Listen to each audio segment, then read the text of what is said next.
Cornhuskers, and Chase Daniel, the quarterback for Missouri. Daniel, a dual threat guy, as Martin Rucker, a tight end who leads all tight ends in receptions per game. He's thrown for over 300 yards in 6 of his last 7 outings, and trying to lead a Missouri team resurgent in the Big 12 North, a team that under Gary Pinkel has never finished above 500 in Big 12 play, but with eyes on much bigger things this time around. Keller's turned the ball a little bit too much this season for Nebraska. However, he has started throwing for big-time yardage, nearly 1,500 yards on the season, but 7 picks to go with his 9 touchdowns. And he's caught a little bit of heat in the Lincoln area for his play.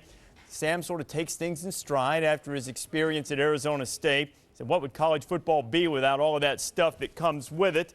You either like it or you don't. You can either complain or you can take it in stride. And Nebraska raising the helmets high into the air and getting set to take on the Missouri Tigers on the road. This is the 10-year anniversary of the famous game which Chevin Wiggins kicked the ball and Matt Davison was able to haul it in for a touchdown and keep Nebraska's national championship hopes alive back in 1997. Huskers ultimately got a share of the national title that year with Michigan.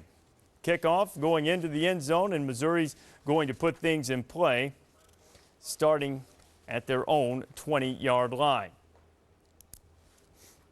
I'm going to set some lineups for you shortly. Again, Reese Davis with you here in the studio as we get set to take you out to Columbia just as soon as our audio problems have been resolved. You see Chase Daniel, the junior quarterback. He's a Texas native, and Martin Rucker, the tight end I mentioned earlier, who is his favorite target. Big, strong offensive line up front running that Missouri spread attack, and Daniel throwing quickly as Mark May has joined me here for a quick pickup of about 5 yards on the play as Daniel gets things started, Mark. And good protection up front by the offensive line from Missouri. And not only that, if you want to get your quarterback in a groove and get him throwing early, throw that short pass out, and Daniels did that, and this offense is getting ready to roll. There is Matt Davison. As we say, we apologize for the audio problems that we have, and Matt Davison's the guy who caught that touchdown pass in 1997. It kept the win. It went off of Chevin Wiggins' foot. Davison hauled it in and kept the hopes alive to win a national championship, which Nebraska ultimately did. And Daniel's pass thrown and almost intercepted off the deflection. He was looking for Tommy Saunders on the play. Nebraska had it defended well, and already a little bit of jawing, Mayday, from the Nebraska defense. The black shirts, the way they've played lately, may be more of a pastel, something less threatening. Well, they need to get jacked up for this game. They haven't played very well defensively. They're giving up 409 yards per game, and this really isn't the black shirts. Kevin Crossgrove, their defensive coordinator, needs to keep this team pumped up, keep them in this game mentally. They need to get stops early in this game to get the momentum. 3rd down and short, and Daniel's pass is complete. To who else? Martin Rucker, pickup of nearly 10, gets it out close to the 35-yard line. And a nice job of operating the offense. Chase Daniels is going to go to his tight ends. He feels comfortable with his tight ends. When you've got tight ends that can catch the football, go to them early and often. It's a mismatch when you've got a guy that's 6'5", 250 pounds plus that can catch the ball and make plays, good hands, and move the chains. Just underway from Columbia, Nebraska and Missouri. Ron Franklin and Ed Cunningham will have the call for you just as soon as our audio problems are resolved. In the meantime, Reese Davis along with Mark May and Lou Holtz as Missouri ranked 17th in the country. Getting things started in a direct snap. A little rip-off of the Arkansas formation, a little wild hog. Jeremy Macklin, he's a redshirt freshman and a hybrid guy who's done a lot of different things for Gary Pinkel's offense so far. He takes a direct snap, has a good game there. There's our friend Jack Arute sporting his goatee. And again, the reason you don't hear Jack's because we're trying to fix our audio issues. And it's not, you see that wildcat formation, just about every team's incorporating that. If you've got athletes on the offensive side of the ball that can catch and run the football, every team's going to put that in their offense. 2nd down and 1. Daniel now back taking the snaps, and Daniel hitting his other tight end, Chase Kaufman, and there's nothing there for Kaufman, Luke. No, but you see a distinct difference between the two offensive philosophies. Nebraska's quarterback's predominantly a thrower. Chase Daniels is more of a single-wing triple threat. Daniels 5th in the country in total offense, over 350 yards per game. Been a very efficient passer as well. Number 23 in passing efficiency so far this season. 3rd down and 1.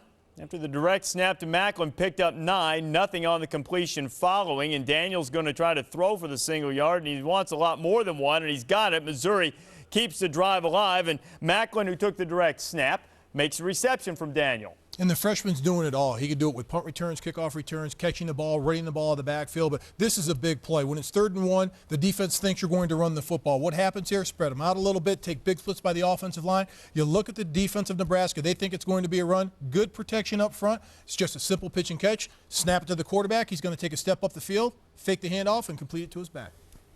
Opening drive of the game for the Tigers, and they've moved in to Nebraska territory, and another completion to Chase Kaufman. Gets down to about the 25-yard line. I hear in my ear the dulcet tones of Ron Franklin right now as we continue to work on our audio issues from Columbia. Chase Daniel, the completion, again working the tight ends. And the athletic tight ends make a little bit of a difficult matchup for any defense. I'm told that we have our audio issues resolved. Ron and Ed ready to call the game with Missouri on the move.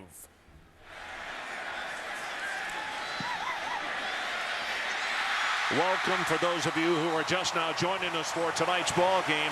Missouri won the toss, and they have elected to receive, and they've moved the ball from their 20-yard line, this time with the completed pass just inside the 20-yard line of Nebraska. And if you don't know too much about these teams, both of them searching for identities defense. And right away, we're seeing exactly what we expected to see. Missouri taking it right down the field on their first drive. Daniel under pressure, gets away, looks over the middle at the 5-yard line, caught by Rucker. It'll be 1st and goal for the Missouri Tigers, and coming up will be the 10th play of the drive. Octavian was the man applying the pressure for the Cornhuskers, but he could not get there in time. And this is exactly why Martin Rucker has improved his stop so much. He put his name into the NFL to see where he would be drafted. It came back 5th round. He said he was offended by that, but it's these types of hands, great catch spinning behind him to make that catch, that are going to raise his stock significantly in this year's draft. Well, this is a pistol formation. Daniel's going to keep it. He's not going to score. He turned and faked it to Tony Temple, the tailback, but very well schooled defensively were the Cornhuskers. They stayed home, and that's the difficulty of defending this offense. Not only do they spread you out, and you look at Chase Daniel and don't think he's an athletic guy. This guy runs very well. He's averaging over 4 yards per carry, so they do have that wrinkle. And now with trips to his left, he can run well and to his left and throw. So I would think maybe he's going to sprint out towards that trip side. Rude made the tackle just a moment ago. 11th play of the drive now as they scrimmage with a 2nd down and goal. Quick pass over the middle. Collision in the end zone, and here comes the flag. Jared Perry was the intended receiver, and I believe Murillo made contact with him. Well, they're just running a timing slant. It's unfortunate. Grigsby just never moved. Number 2 on the defense. Half the distance to the goal, 1st down. The referee tonight, obviously from the Big 12 Conference, John Bible. I think the mistake Grigsby made is he never found the ball. If he'd have found it and moved towards it, I don't believe that they would have called pass interference. I think you're right. Pass intended for William Franklin, another big play guy. So a new set of downs for the Tigers. And they continue that relentless pressure with no huddle. 1st down. 1st and goal. The handoff goes to Temple. Nice job by Nebraska. He's not going to get it into the end zone, but reminding you a new set of downs with that interference call. And go back to last week for Nebraska. Their defense was on the field for 40 minutes and 102 plays against Iowa State. Wow. When you're already starting to see guys with hands on their hips, that is the whole theory behind this Gary Pinkel and Dave Christensen offense. Wear out the defense. Do you think it does linger as long as a week afterwards? I do. It's hard to put into terms 102 plays. I never played that many when I was playing ball. That's staggering. Shotgun formation. They are empty in the backfield. Nebraska shows blitz. Daniel will run and he'll walk in. Touchdown Tigers. It's 6-0.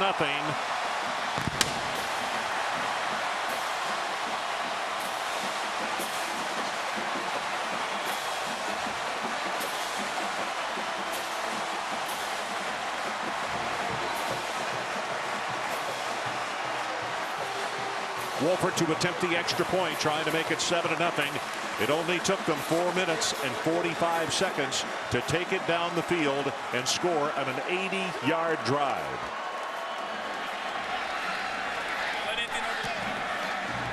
Wolford is perfect, so let's take a timeout. 7-0, Missouri on top.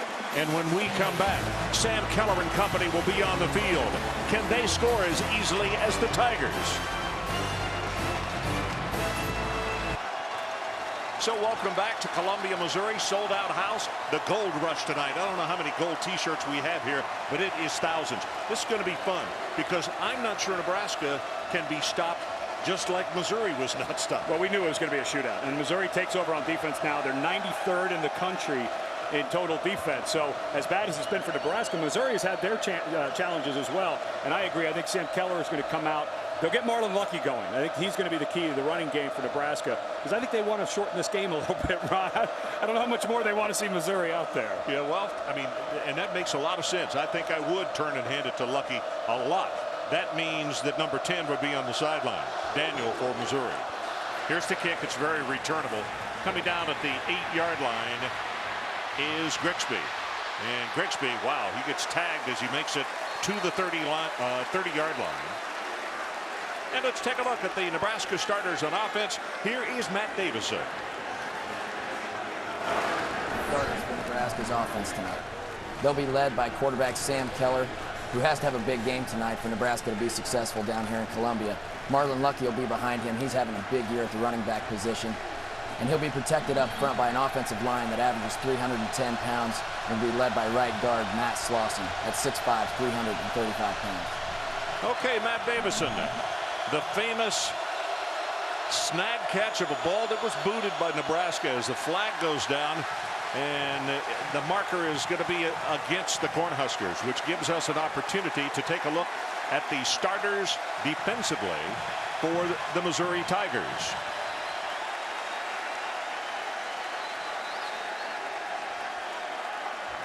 And here they are on that defensive front. Lorenzo Williams, a senior out of Midwest City, Oklahoma. Very active player, was a linebacker, defensive end. He's a captain.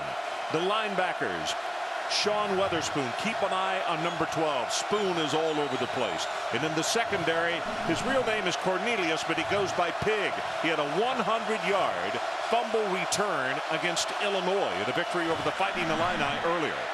First pass, it's complete, and that's Purify, and he'll take it out to about the 28-yard line. Well, Maurice Purify, there was questions about whether he was going to play or not. His girlfriend was killed in a one-car accident last weekend, decided to stay with the team. It's been a very difficult few months for Maurice. He lost a brother this summer, was suspended for part of the summer for 2 off-the-field incidents. But this is a young man that Nebraska in this West Coast offense has to have. 6'4", 220, very explosive receiver. Lucky the tailback, but they go play action. And they throw it to Lucky. Oh, my goodness, what a hit by William Moore. Hello, number 1. Well, Matt Eberflus, the defensive coordinator from Missouri, told us this is a next-level guy. 6'1", 220 pounds, just broke on that ball perfectly. Here is tonight's X Factor. It's presented by Dell. Well, we just talked about it a moment ago. For Nebraska, I feel like they need to shorten the game slightly by running the ball. And for Missouri, just weather the storm. Live up to this great atmosphere. Keller throws far sideline, well overthrown. And it'll be 1, 2, 3 and out. Little bit of a shaky start for the quarterback and the Cornhusker offense. Well, it was Missouri handling the spotlight. They came out lights out on defense, running around, flying, hitting people. This is the biggest game for everybody in the Missouri program right now, no question. And for Nebraska, I really think they got behind the sticks because of that penalty, so they had to throw. But in a normal down and distance situation, they're going to have to get lucky into the game to try to keep Chase Daniel off the field. Dan Titchener comes onto the field to punt it away for Nebraska. Macklin, the deep man for the Tigers. Low boot. And Macklin driven back to the 23. Gets one block. Here comes a flag. He may take this the distance, and it's not going to count because it's going to come way back because of an illegal block. Titchener is a man who made the tackle for the Cornhuskers. They're going to get Luke Lambert. Illegal block in the back, number 40 on the return team. That's a 10-yard penalty, first down. Check that. They're calling Andrew Gatchker.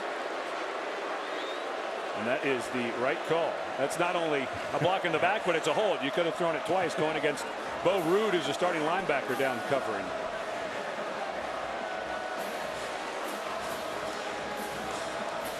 Well, the first drive started just as Missouri drew it up. Chase Daniel on the money to Rucker. And these Missouri receivers showing, all of them have shown great hands so far tonight. And then just a really easy zone blocking scheme. Chase Daniel, who you don't expect to run it. He's solo in the backfield, but you have to account for him in the run game. And the interesting thing is the design, as you look at the 80 yards, 12 plays, 445, is the superstars, the speed guys are the ones that they incorporate on every one of these early plays, as this running play is not going to go anywhere. The Cornhuskers right there to stop it for a 2-yard loss. It's interesting talking to Gary Pinkel. Gary was the offensive coordinator at the University of Washington when I was there. Guys like Chris Chandler, Mark Brunell, Napoleon Kaufman, guys like that were coming through. And Gary Pinkel said this is the best collection of offensive talent he's ever been around. I was interested when he said that yesterday. Unreal. Yeah. By the way, the 4:45 time elapsed is the second longest drive that they've had this year. To tell you how quickly they strike, Daniel complete 25. Fighting forward to the 28-yard line is Jeremy Macklin. Now, I talked about getting the supers involved. I'm talking about Franklin, Macklin, Denario Alexander is back, Temple, Rucker, and Kaufman. And watch, talk about getting guys involved. Watch the progression of Chase Daniel. 1, nothing there. 2, coming right back to it. He looked at 3 different people. He even took a quick peek over there at Williams, and he wasn't there, so he came down. And he's just so calm in the pocket. Of course, great protection always helps that. Denario Alexander into the ball game. First time we've seen him tonight. At the lower part of your screen, and a flag comes down, and that will be a movement against false start, 79 offense. 5 yards. Tyler Llewellyn, the left offensive tackle, moved. By the way, folks, with the hurry-up offense, Missouri does not have a delay of game penalty this entire year. That's hard to believe. Second best in the country in penalties. They've only had 117 yards of penalties against them in 4 ball games. Amazing. So now 3rd down and longer. They need to take it out to the 31-yard line. Nebraska shows blitz. And they stay at home. They bring 3 down linemen actually. Throw it in the flat, got it complete, and that's Saunders, number 84, the junior out of Kearney, Missouri, will have the first down. Tell me something, how in the world do you stop this offense, and particularly with the quick fire stuff, Ed? And you got Kaufman running here and just sitting right behind that. It just the design, everything you see is different on every play. Dave Christensen, the offensive coordinator, actually scripts the entire game. Now, he'll go back a few times. 58 plays he draws up. None of them will look the same. They might be the same play, but they'll be out of a different formation. Nebraska showing blitz again, and they bring 5. They go with a running play, though, when it's Macklin, and Macklin will take it up the sideline close to another first down. Forced out of bounds at the 46-yard line.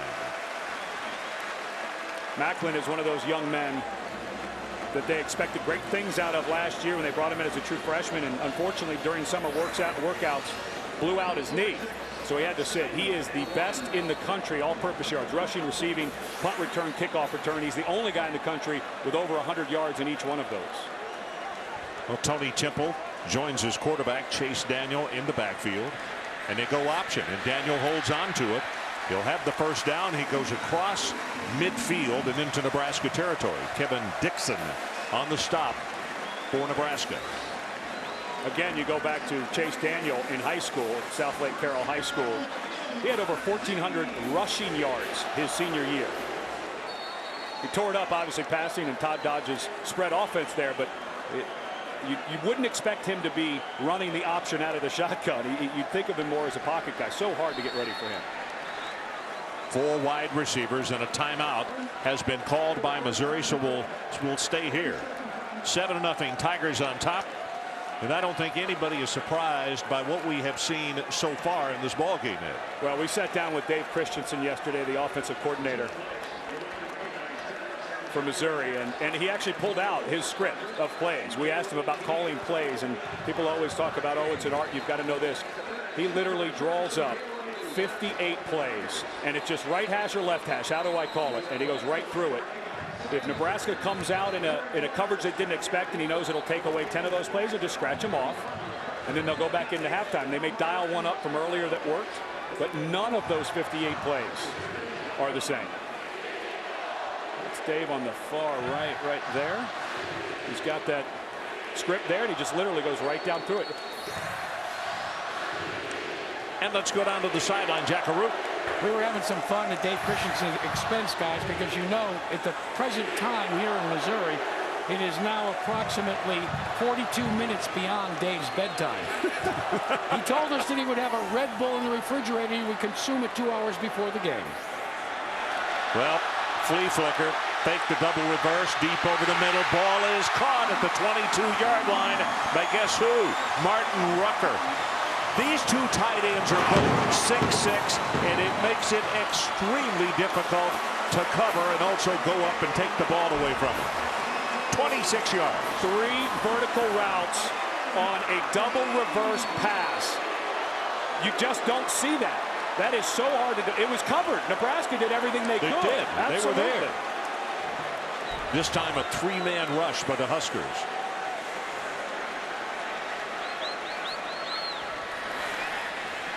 Quarterback keeper. Daniel to the 15. Brandenburg. Lance making his 2nd tackle of the night here in this early going as we go under 6 minutes in this first quarter. You know, when we sat down with Tony Temple, the running back, yesterday, he brought in all the offensive linemen. And I was asking him about this offense. I said, how do you learn it? There's so many different things. That's the beauty of this system. They have 6 blocking schemes. So the big guys up front don't have to think a lot. All they have to do is get on their man. Alexander back in the ball game, number 81. But they look to the far sideline, and that's Jared Perry. Pass intended for him, and it goes incomplete. Nice job defensively. Bowman was the man who got a hand on it. Well, Missouri, one of only 3 schools in the country that is averaging over 300 yards passing and 200 yards rushing. The other 2 being Kansas and Louisville coming into today. But they will balance it up. That 58-play script has balance built into it, run and pass. 3rd down. They need the 12. Daniel throws it complete. There's Jared Perry.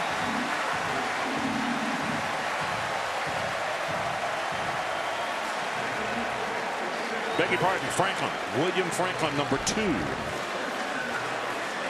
The receivers from Missouri all do an excellent job of catching the ball away from their body. It's something that all receivers work on, but you have to have the hands to do it, and we've seen all of them do it, and that's so key for yards after catch. Keeps your feet moving. You don't leave your feet to catch the ball when you go to cradle it. Derek Washington, the freshman, running back into the ball game, his red shirt taken off. They hand it off to him, turns the corner inside the 5. Does he step out of bounds? No, yes. Thought he did at the 6-yard line. He walked it on in the end zone and threw the crowd, but they said, nope, I don't believe so. It's going to be out of bounds at the 6th. Dillard was the man who was over there to make the play. Well, when they take your red shirt off, you better be ready to do everything. Derek Washington was going to throw that into the end zone. That was a halfback pass that was well covered by Nebraska, and Washington did a nice job of just tucking it and almost taking it the distance. Tony Temple comes back into the lineup at tailback. This is the 11th play of the drive for Missouri. Faked it to the right, over the middle, touchdown like stealing from a baby. Chase Kaufman. These tight ends are giving him fits.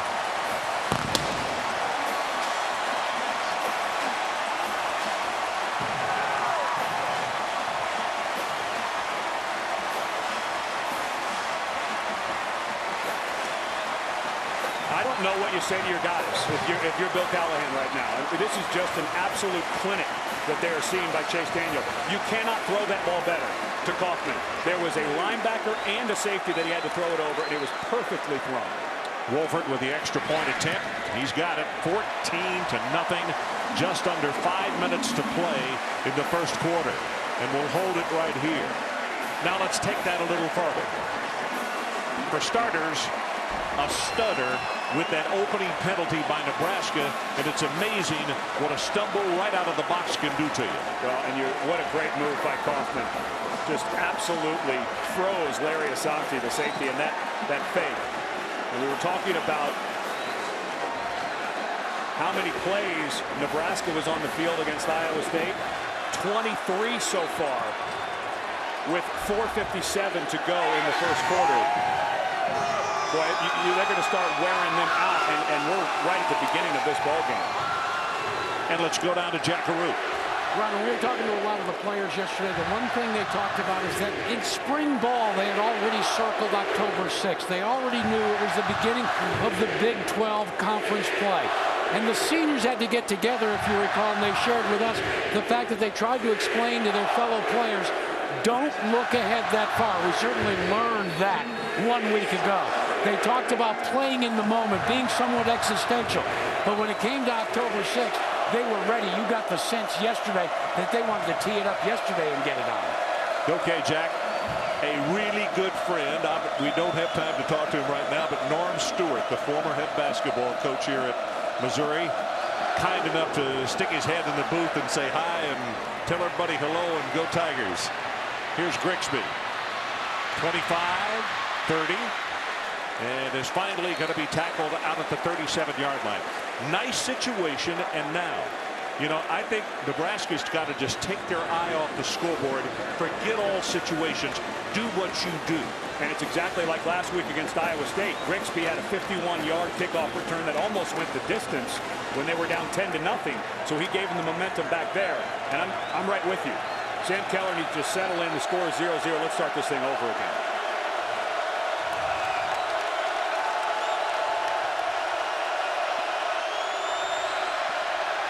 Rolls the pocket, throws it to the H-back, and that's Sean Hill.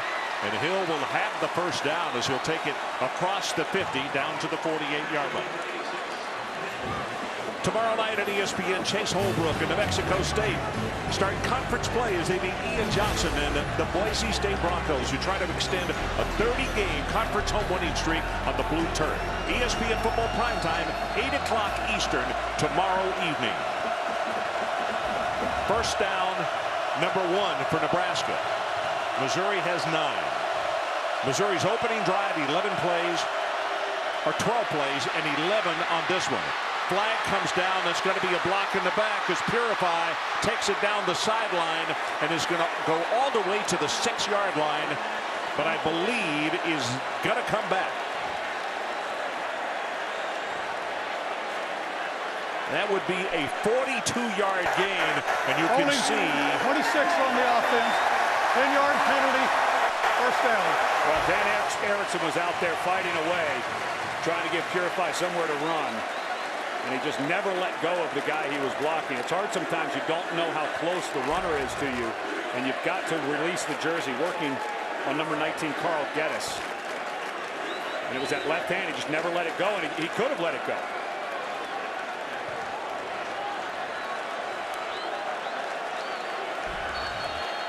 Welcome, everybody.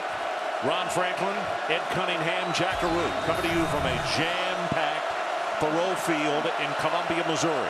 It is officially Gold Rush night. Thousands of gold T-shirts have been handed out, and they are wearing them very proudly because their Tigers have jumped on top 14-0 in the first 11 minutes of the first quarter.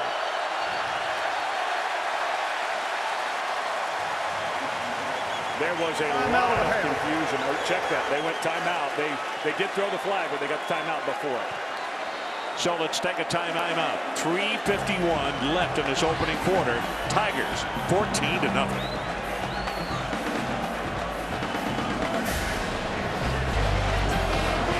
This was a great scene on Thursday night on campus here at Missouri as the students held a pep rally for the football team. They let them know, they said, hey, you guys come out and let us show you some love, and they did. And the football team is returning it tonight with some love of 14 points in the opening quarter.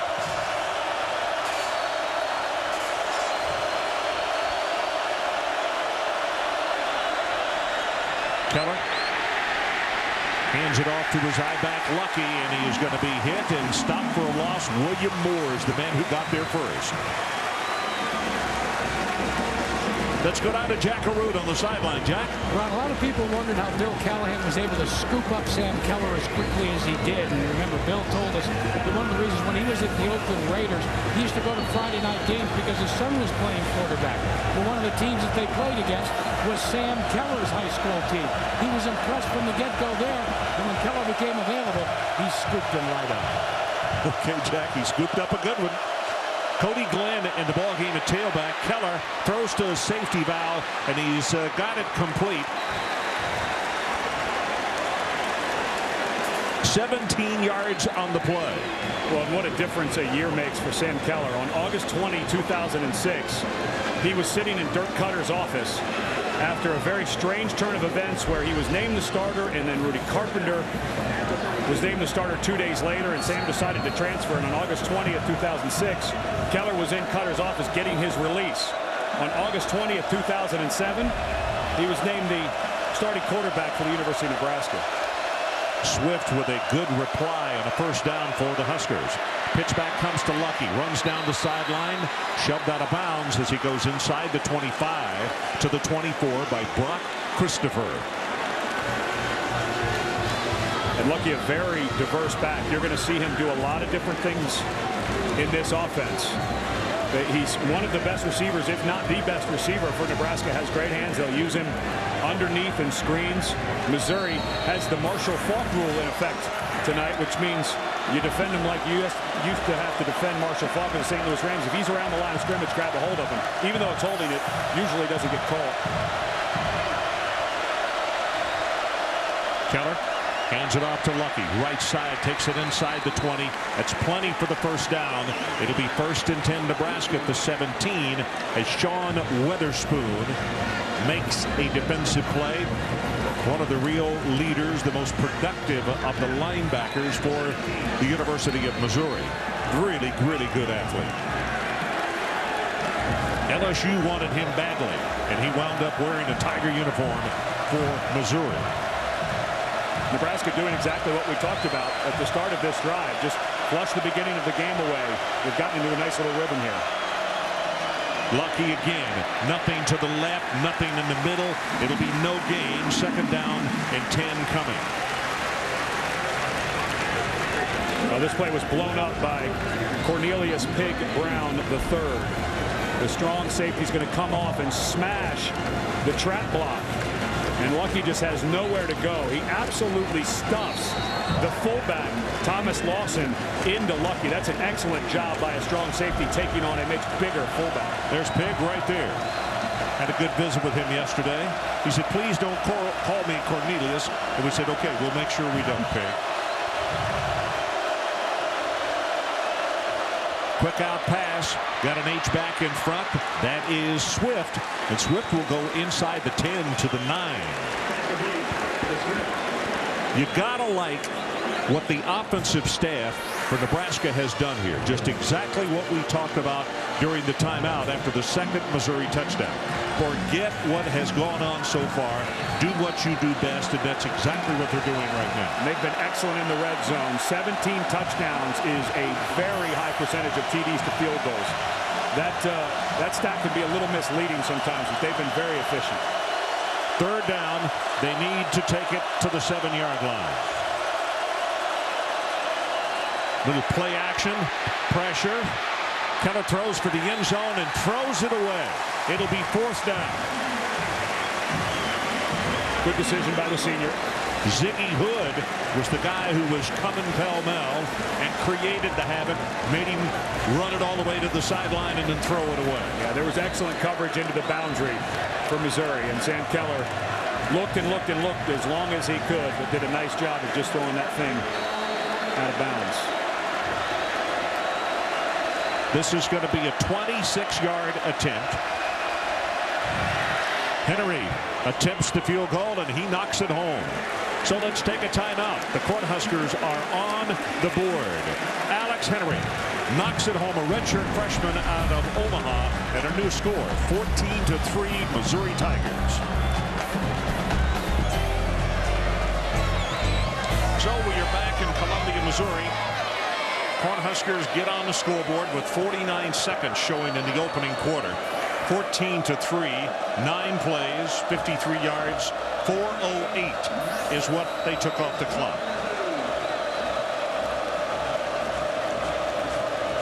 Gary Pinkel, his ball club offensively tonight has been virtually flawless. A 12-play drive and then an 11-play drive on their second possession. So that kick goes out of the back of the end zone. They will not be able to return it. And again, the Tigers will scrimmage from their own 20-yard line. You know, I have to think Nebraska, Lucky is such a good football player. I think I would run him 30 times tonight. 2 reasons. They're going to pick up yards. They're going to score. It also keeps the Tigers offense off the field. It's almost unbelievable how efficient Missouri has been at the beginning of this game. We knew Chase Daniel was very good. We knew he was going to be accurate. I don't know that we thought he could play this well on this big of a stage. This is the biggest game for a lot of people, for everyone in this program, quite frankly. And to come out and play the way he has been staggering. Well, you're exactly right. And one of the things that Missouri has done since about the year 2000, they've had big games, but they have disappointed in the big games. Daniel throws this one very high and incomplete. Jack Faurot, what do you have for us? Well, Ron, that drive may have only lasted for 4 minutes and 8 seconds, but they were precious 4 minutes and 8 seconds for the Nebraska defense. While their offense got 3 points on the board, Coach Cosgrove was able to make some major adjustments in terms of the way they're going after this fastball offense that we're seeing from Missouri. But more importantly, Ron, what I noticed is a lot of the defensive players were getting stretched out, already beginning to show some cramps. Wow. It has cooled off, but it was a warm day here in Columbia. All over the country, for that matter, in this part of the world as well as the South. High temperatures, pass, collision, flags, pass interference. And it looks like Bowman is going to be called for the pass interference.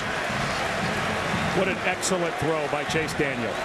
He saw that he had Chase Kaufman at 6'6" over there against Zach Bowman.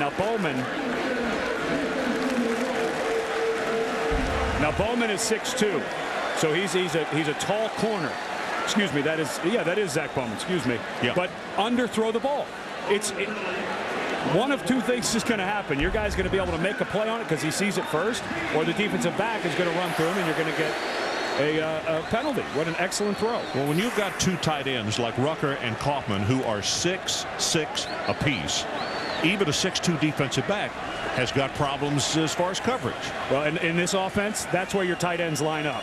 They're not down in a 3-point stance.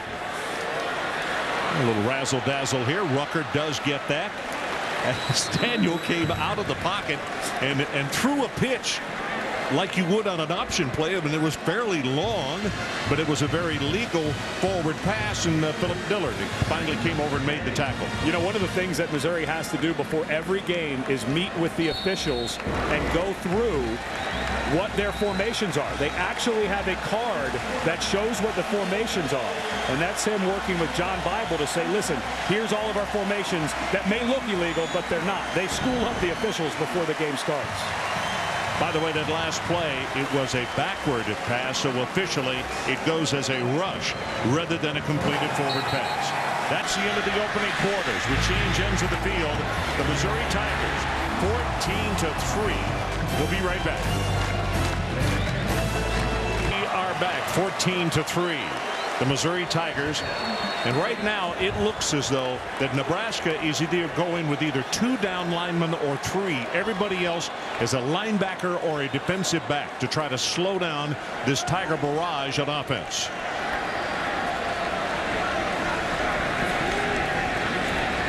Daniel vertical, right over the middle, in and out of the hands of his intended receiver.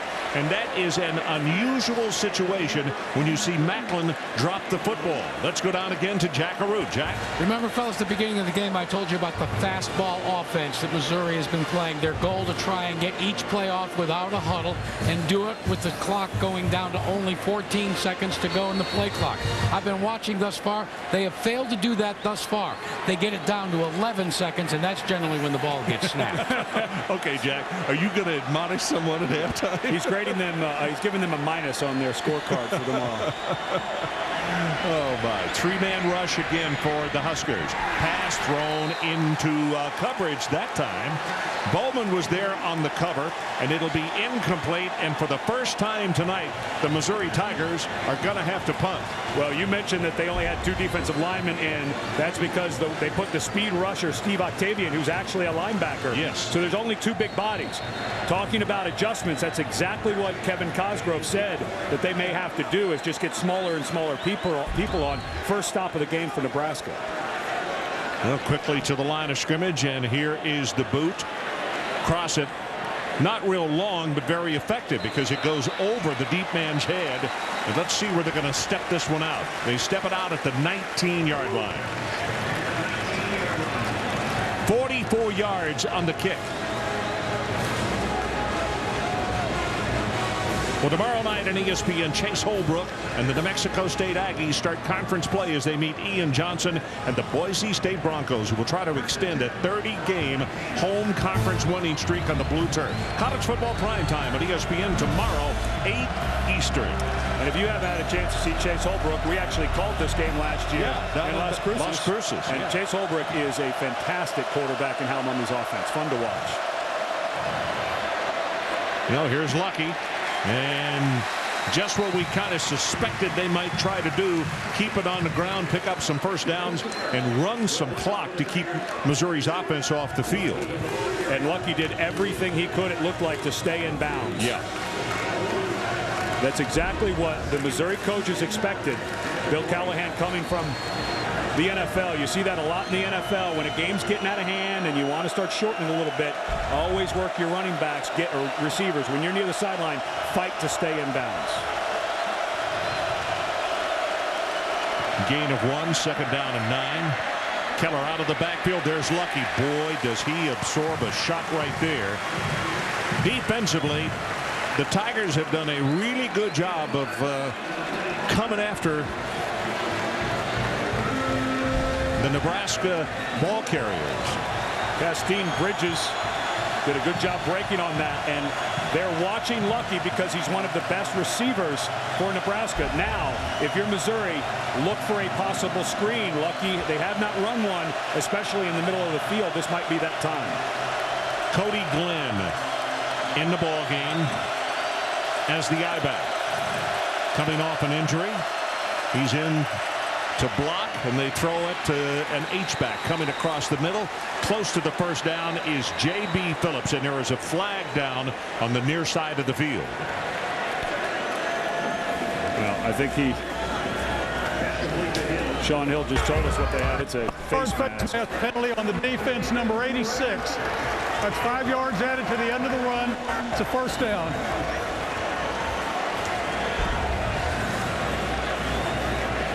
Well, it's Castine Bridges again on that side. It's first down anyway, so not a huge penalty.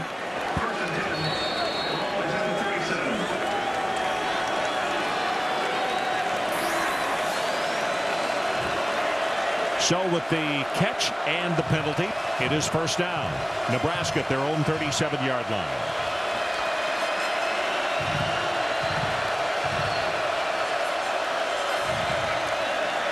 Cody Glenn out of the backfield, tried to sneak him out and hiding, caught the ball, no gain. And let's go back to the studio.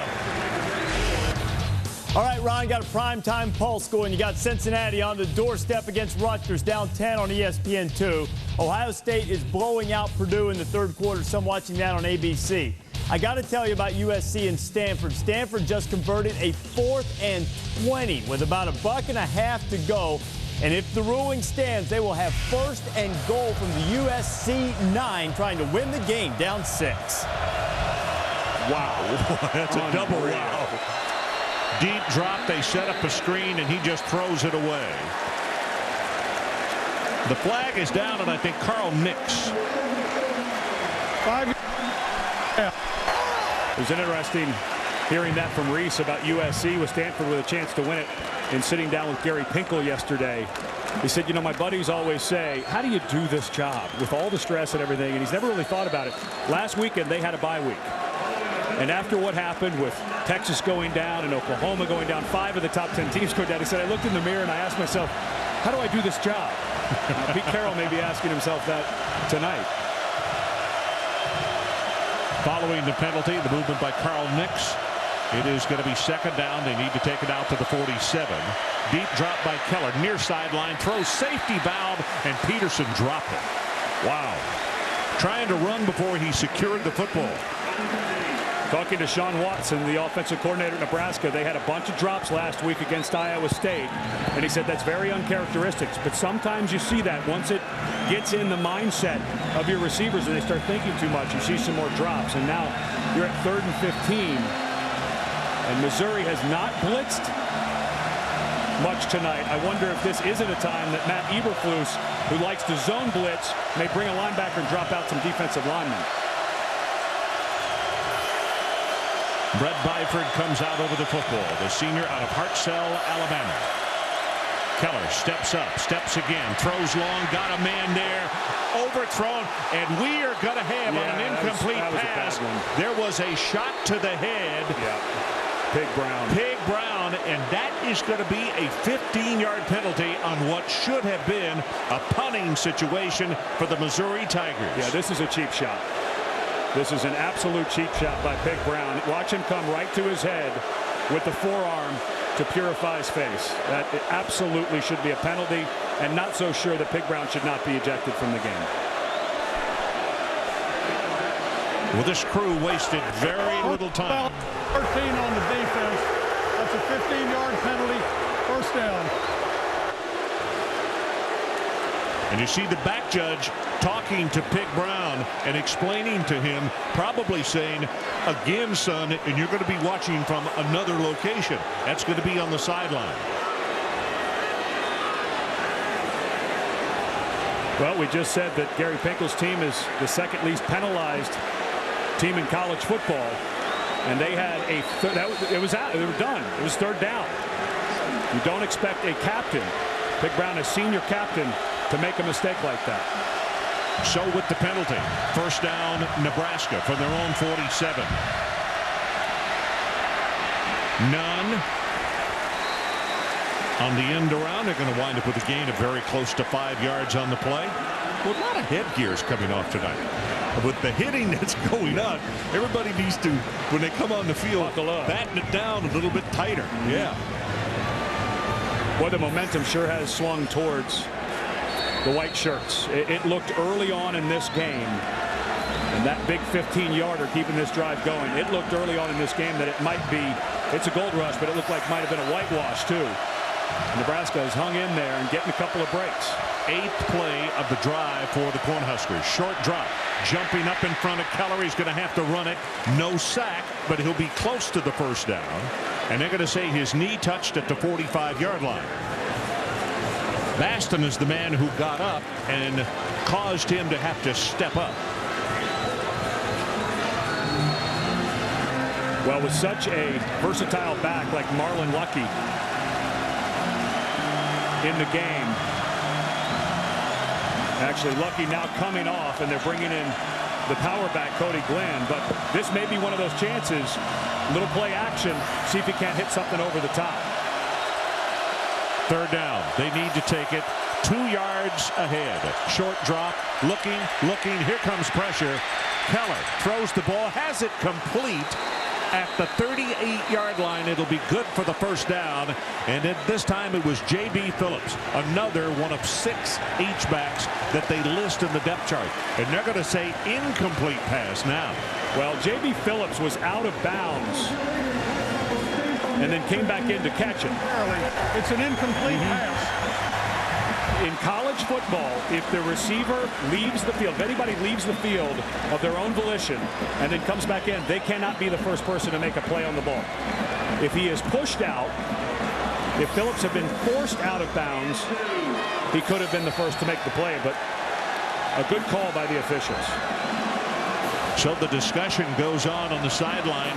You could see Sam Keller standing there saying, wait a minute, we threw it, he caught it, picked up the first down, and then they explained to him, nope, it is punting time. Second time that Nebraska will have had to kick. If you're ever watching a game and you see a referee throw his hat at a spot, it's because somebody has stepped out of bounds. Macklin is the deep man for the Missouri Tigers. He runs away from it, and this punt is going to go into the end zone. 45 yards in the kick, and we'll take a timeout. 10 minutes left in the second quarter. 14-7. As we come back, we'll get an opportunity to see more of this young man, Chase Daniel.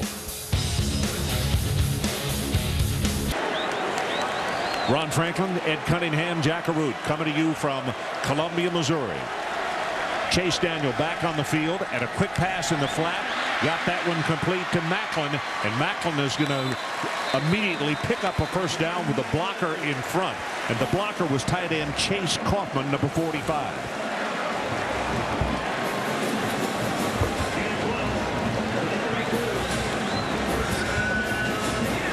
Ball gets out so quickly.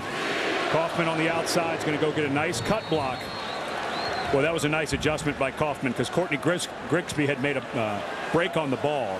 Kaufman took a shot at his inside leg and got him down. And with the ball being thrown behind the line of scrimmage, as we explain every week, or as you did so aptly last week in that K-State win over Texas, makes it all legal. Man wide open over the middle again, and this is Franklin. William Franklin takes it inside the 50 to the 48-yard line. That is a 20-yard gain. Jack Arute.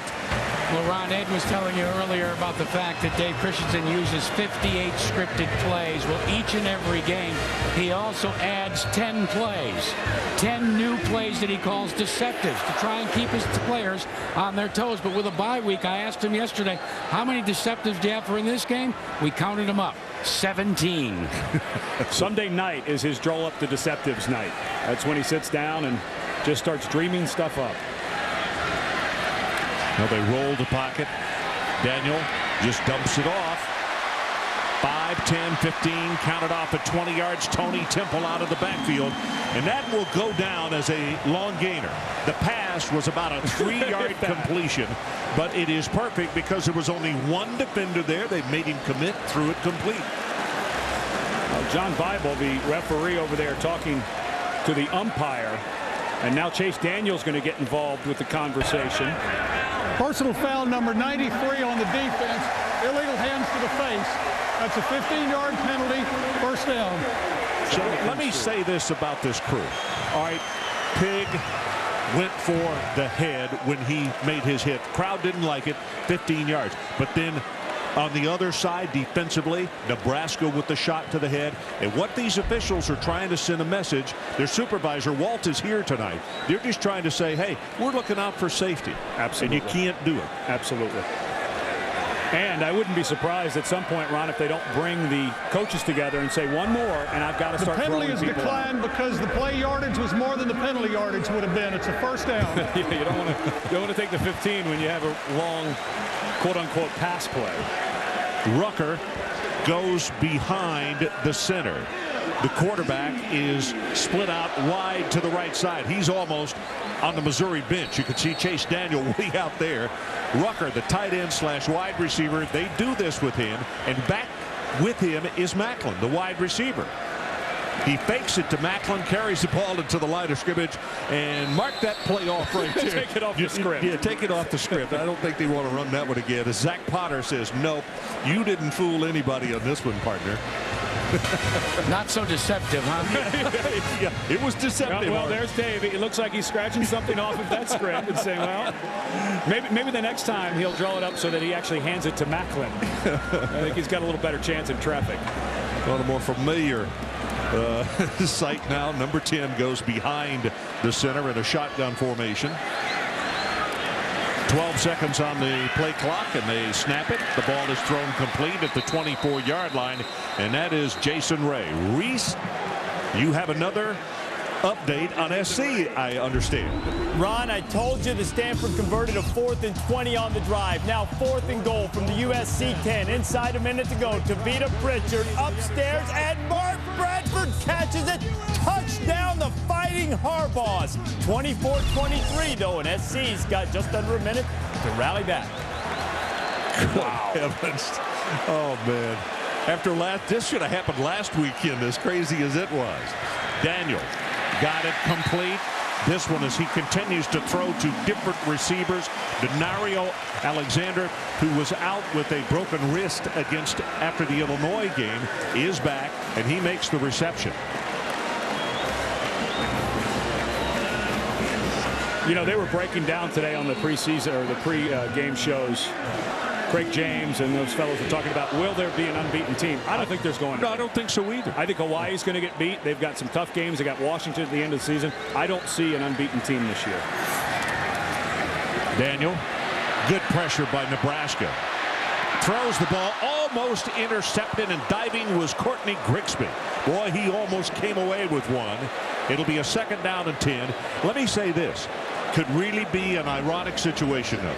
I think the one team that has got a real shot at it, if they get those running backs healthy and they win tonight against Purdue, don't be surprised if Ohio State, and I don't think it's sneaking through the back door. We've done them twice. They are a good football team, and because of the youth, they're going to get better and better. Yeah, and Ohio State's, we just got to report up 20-0 against Purdue. I'm right with you. That defense is spectacular. They are. And they're deep at running back when they're healthy. Daniel throws it high, but throws it complete to Rucker. And Rucker fights his way from the 8 in the vicinity of the 7. And listen to the love the crowd is giving to Rucker for that second effort. Wow. Well, when we met with Rucker yesterday, and we asked him, he was ready to go to the NFL last year, and he put his name in, and they'll tell you where you're projected. It came back as 5th round. And Martin said it was a shock. It actually offended me. He watched some film of Jeremy Shockey and some other tight ends, and he has had run after run after run like this, where not 1, not 2, not 3, but sometimes 4 and 5 guys have to take him down. Nebraska shows blitz. Let's see if they stay at home. See if it's called off, because Daniel now with an audible, obviously, and you could see the left tackle Llewellyn shift his position, and it's going to go for a 1, maybe a 2-yard gain. That's McKeon, one of the middle linebackers. When you go back, talking about the Big Ten and Ohio State, I agree with you, has a great chance to go undefeated. But at the beginning of the season, when Missouri played Illinois and won in a tough game, a lot of people said, oh, Missouri may be overrated because nobody thought Illinois was going to be very good. Hey, that win is looming larger and larger, is it not? Absolutely. What an excellent game today for Illinois, knocking off Wisconsin, stopping the nation's longest winning streak. And I don't think that game was as close as the score. They just outplayed them. Pitch back comes, pressure hit behind the line of scrimmage, and Tony Tipple knocked down by Bo Rude, the guy who seems to be the big play artist, that he's the guy that gets this Nebraska defense going. Tony Temple came up a little gimpy on that right leg. I think Rude may have landed on his foot or ankle. And now you've got that size with Kaufman and not just the tight ends. You have Franklin at 6'2". You have Denario Alexander at 6'5". You can look for a fade to the outside. This is the 11th play of the drive by the Tigers. High pass, pressure, got a pass over the middle, incomplete, thrown very hard and very quick, but defensively, William Franklin had folks around him, and he could not secure it. I think that's going to be Dillard who knocked it away, wasn't it? Excellent break on the ball. Nice job getting that left hand inside of there. It was Murillo. And he didn't run through the back. He just reached through. Excellent technique by Murillo. Wolford to attempt the field goal. It'll be placed out at the 13-yard line, so a 23-yard attempt from the near hash mark. He got it. So 5 minutes, 28 seconds showing on the clock until halftime in our new score. Missouri 17 and Nebraska 3. We'll take a break. We'll be right back with more from Columbia.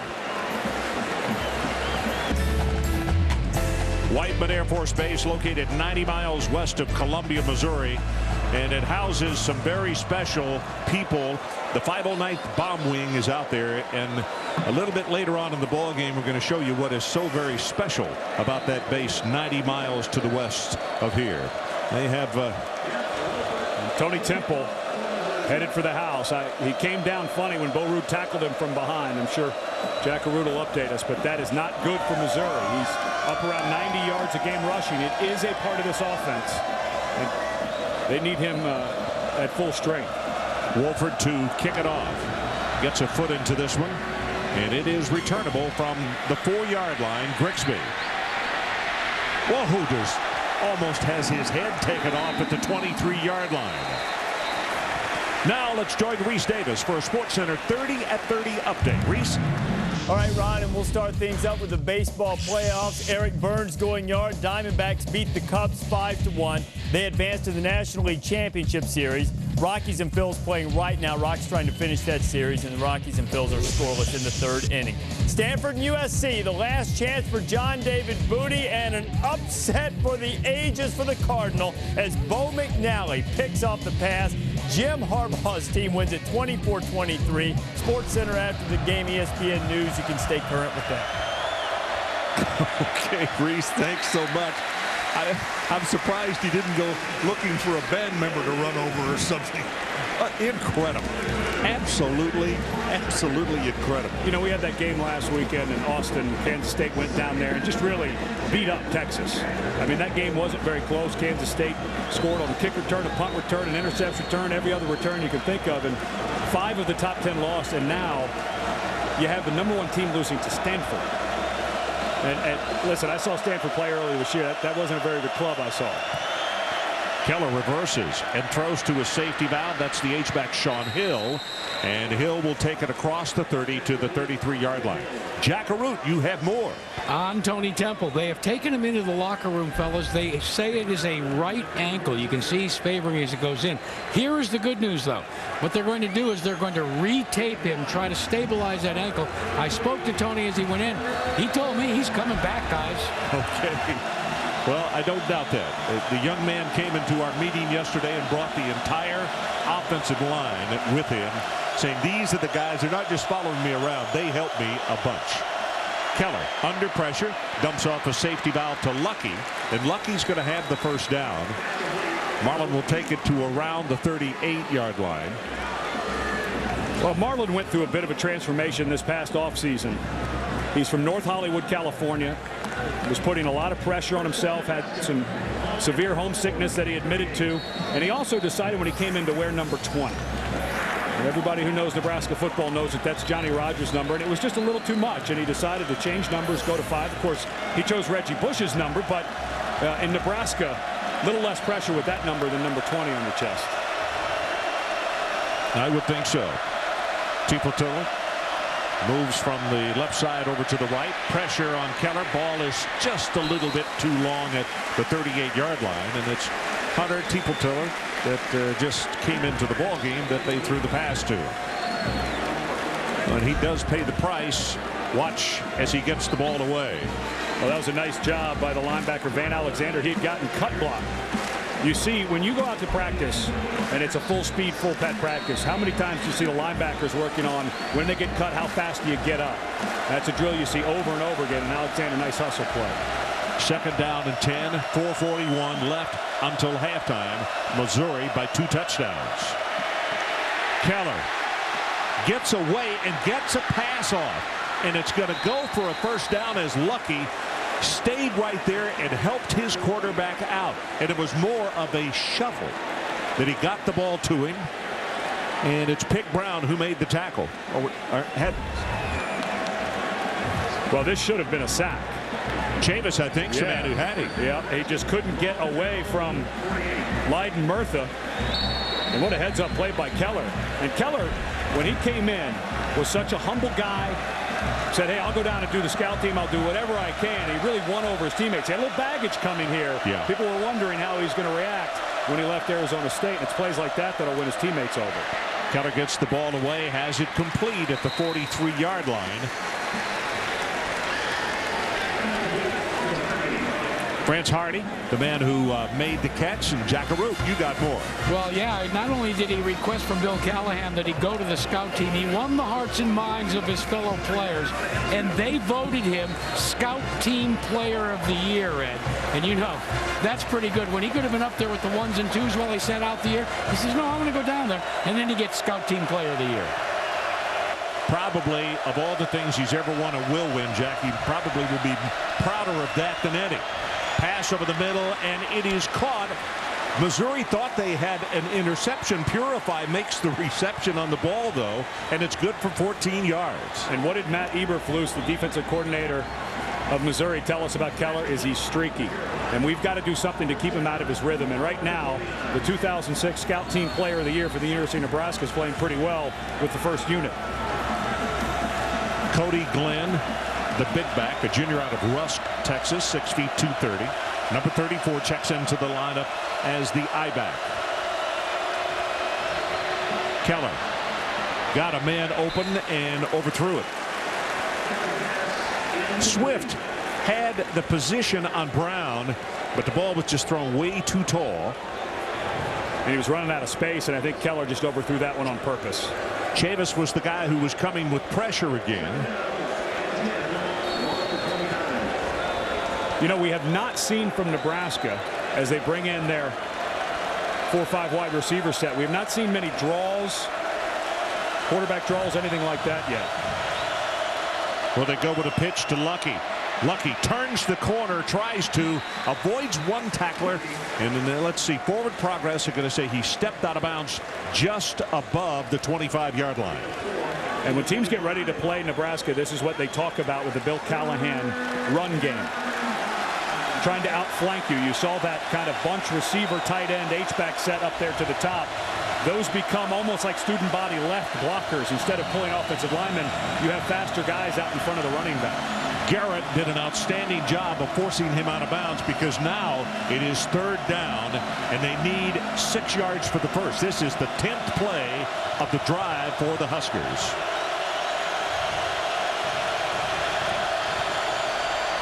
Fakes it to Lucky, now throws it to him.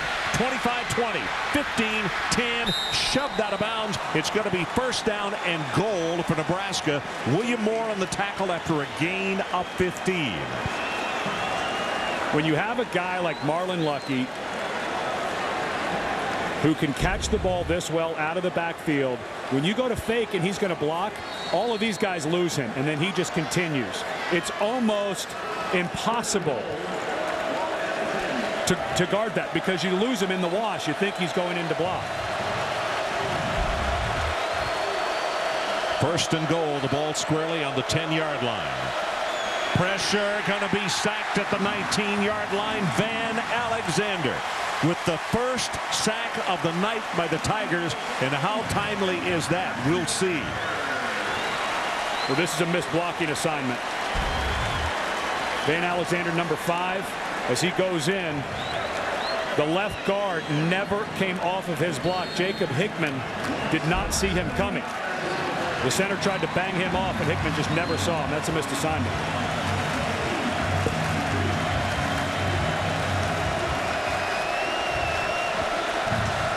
Coach Callahan looks up at the clock.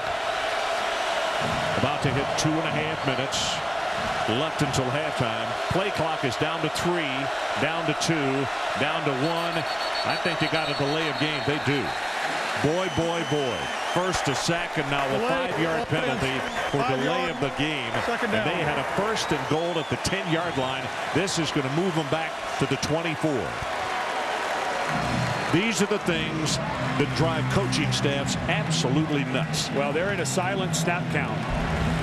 And the center, Byford, Keller's calling for it, lifts his foot, and Byford never saw him lift it until the last second. Keller was picking that foot up, saying, snap it, and then the offensive lineman go on movement, and Byford didn't have his head between his legs. So actually, they have moved the ball back to the 22.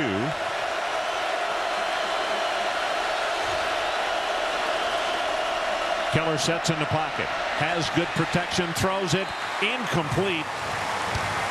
Purify was the intended receiver. He didn't pick it up that quickly, but the ball was thrown behind him also. I think it was a combination of the two. Purify didn't get his head around fast enough, and Keller overthrew that to the outside. If anything, you want to underthrow that to the inside, so when the receiver comes out of his break, he can make a play on it. Never found it.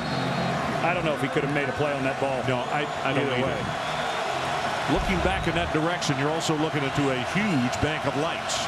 Third down and goal, Nebraska. They got them spread out all over the place. 5 receivers set.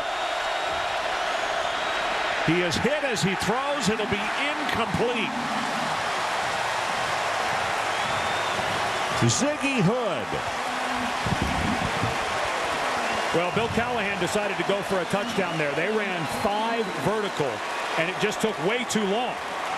In a game where you're at 17-3, I can see why he's thinking touchdown, because you're not going to win this game with field goals. Not the way that Missouri is playing this game. And Ziggy Hood, who battled some injuries last year, I thought they may try to cut this distance in half. Henry will attempt a 40-yard field goal. Plenty of distance, and he's got it. Now let's see if they say officially 39 or 40, because it was a tweener. Anyway, the most important thing for Nebraska fans is they got 3 more points. 1:51 left until halftime. Missouri 17 and the Cornhuskers 6.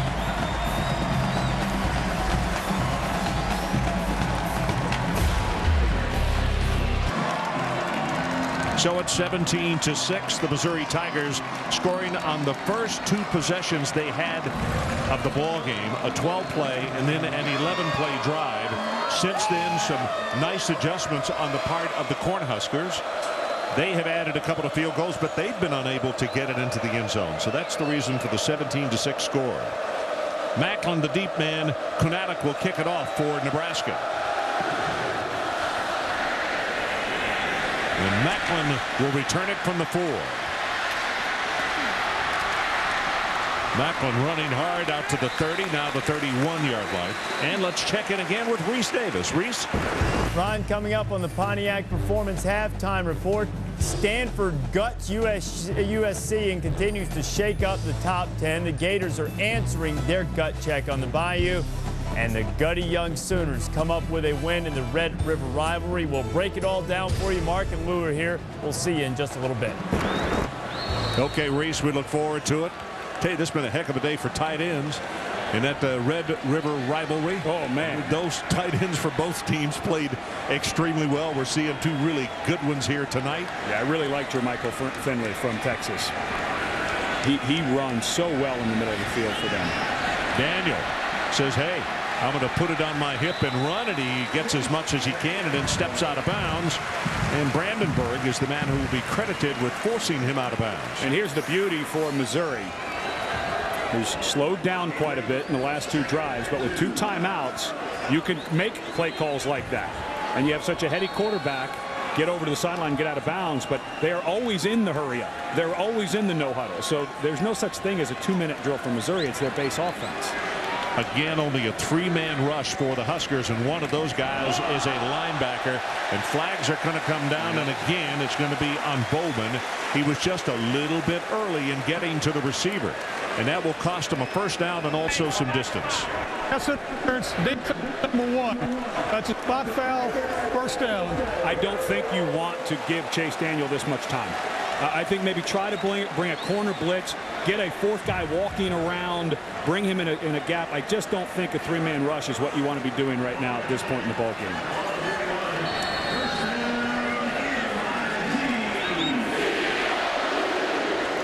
New line of scrimmage, the 41-yard line. Daniel again from that shotgun formation. 3-man rush again. Pass in the flat, underthrown and incomplete. They were looking for William Franklin. That'll stop the clock and give everybody an opportunity to catch their breath. And Chase Daniel needs to step up into the pocket. On a 3-man rush, the pocket is in front of you. The defensive ends are going to get around the corner. That time he backed up and had to throw off his back foot. He's got to step up into the pocket. And here it looks like they're finally going to bring a little pressure for Nebraska. 18 of 26 for 202 yards and a touchdown tonight for Daniel. Daniel just throws this one away. Octavian again applying pressure for Nebraska. Daniel has, excuse me, Ron, he has a tendency to bail out. And there's plenty of pocket for him to step up. And when he does that, he ends up throwing off of his back foot almost every time. They still got 1 minute and 22 seconds to work with, but it is a 3rd down. And to hold on to the football, they got to take it to the Nebraska 49-yard line.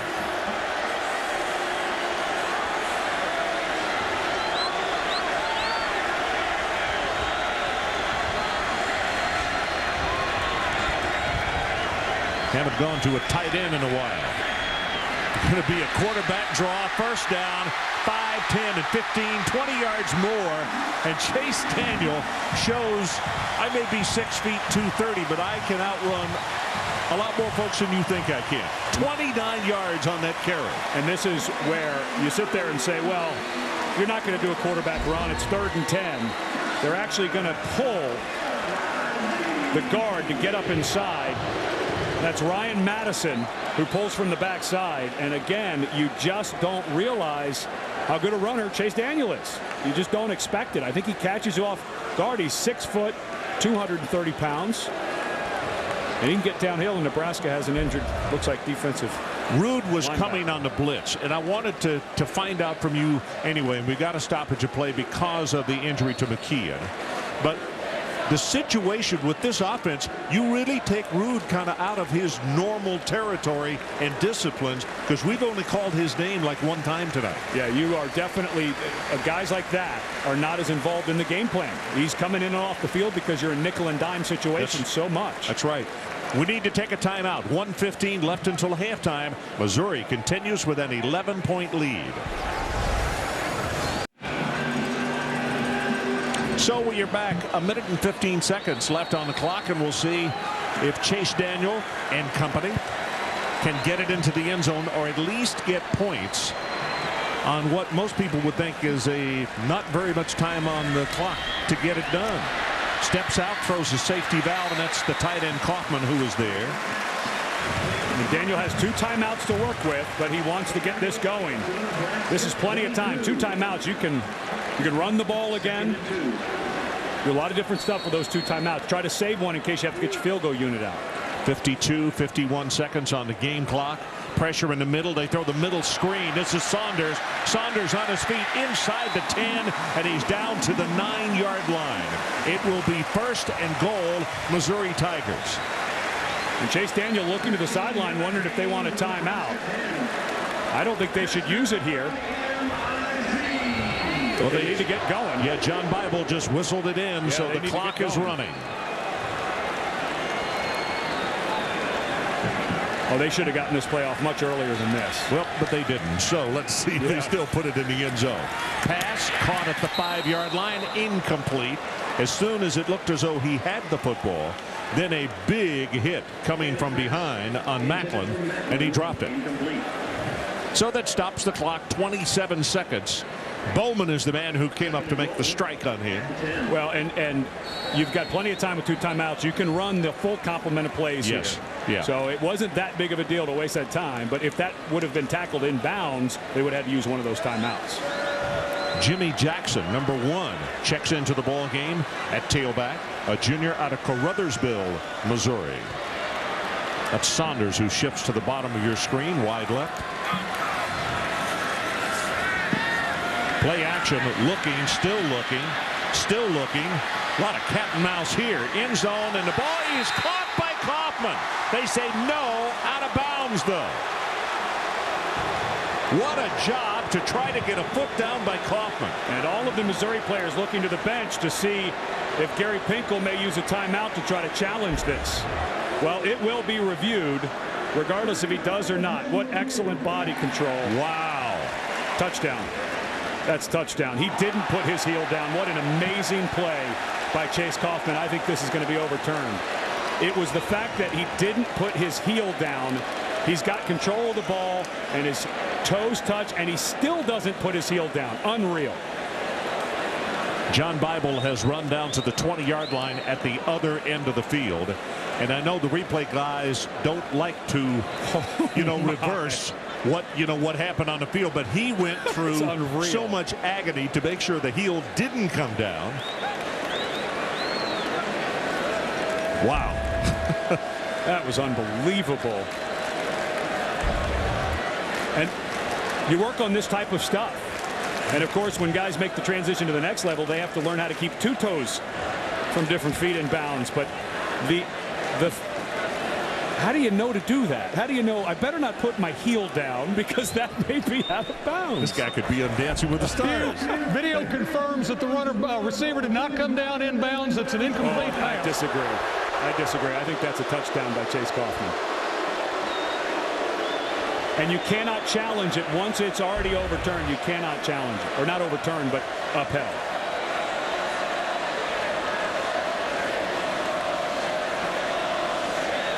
I think it's a touchdown. He's got control. He does have control. There's no question about that. Even though he took his left hand off, it never moved in his right hand, and it looked to me like that very clearly. Indisputably, it looked like that heel was above. So it's now 3rd down and goal. And they got them spread out all over the field again.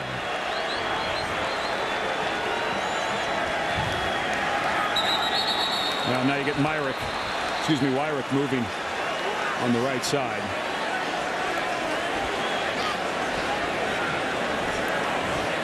Well, Daniel, uncharacteristically, is getting a little feisty with the referee.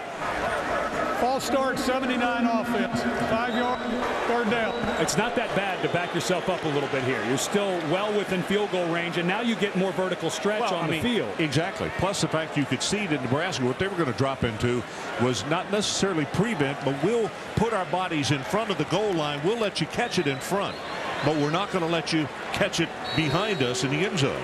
Yeah, and watch the top 3 receivers. Wouldn't be shocked if the middle receiver runs some type of post route, because now you have the vertical stretch available. So Daniel asked for quiet down at that end of the field. 3rd down and goal. Here comes pressure. Lobs it for the end zone, and it's going to be overthrown and incomplete. Wanted Rucker on the play. Mark that overturned call. Nebraska starting to get a little offense going, and now Missouri.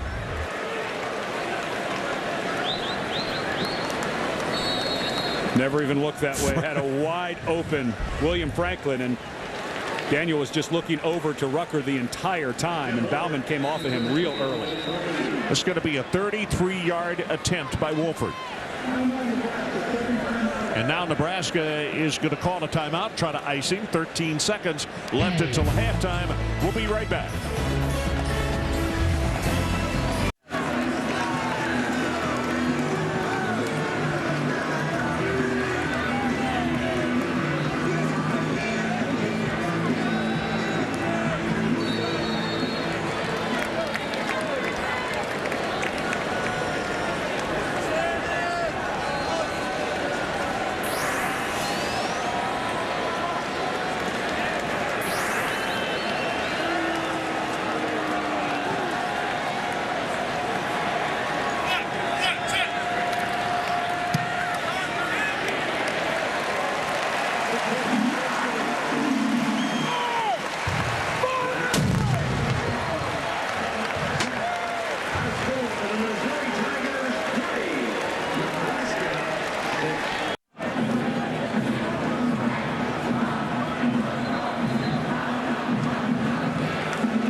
Mark May with you in the studio. We apologize for our audio issues from Columbia. Missouri just kicked a field goal, but Mark, you believe they should have had a touchdown. The Chase Kaufman catch in the corner of the end zone that was not overturned should have been ruled a score. Absolutely.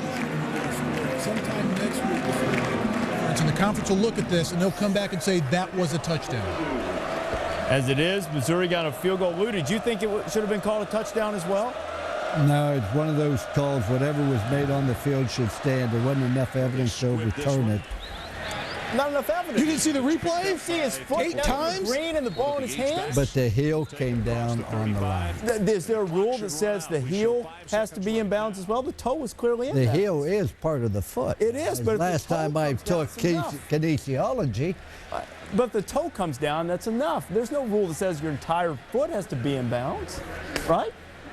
I've got my rule book right here. One thing I have learned, you don't question the officials most of the time.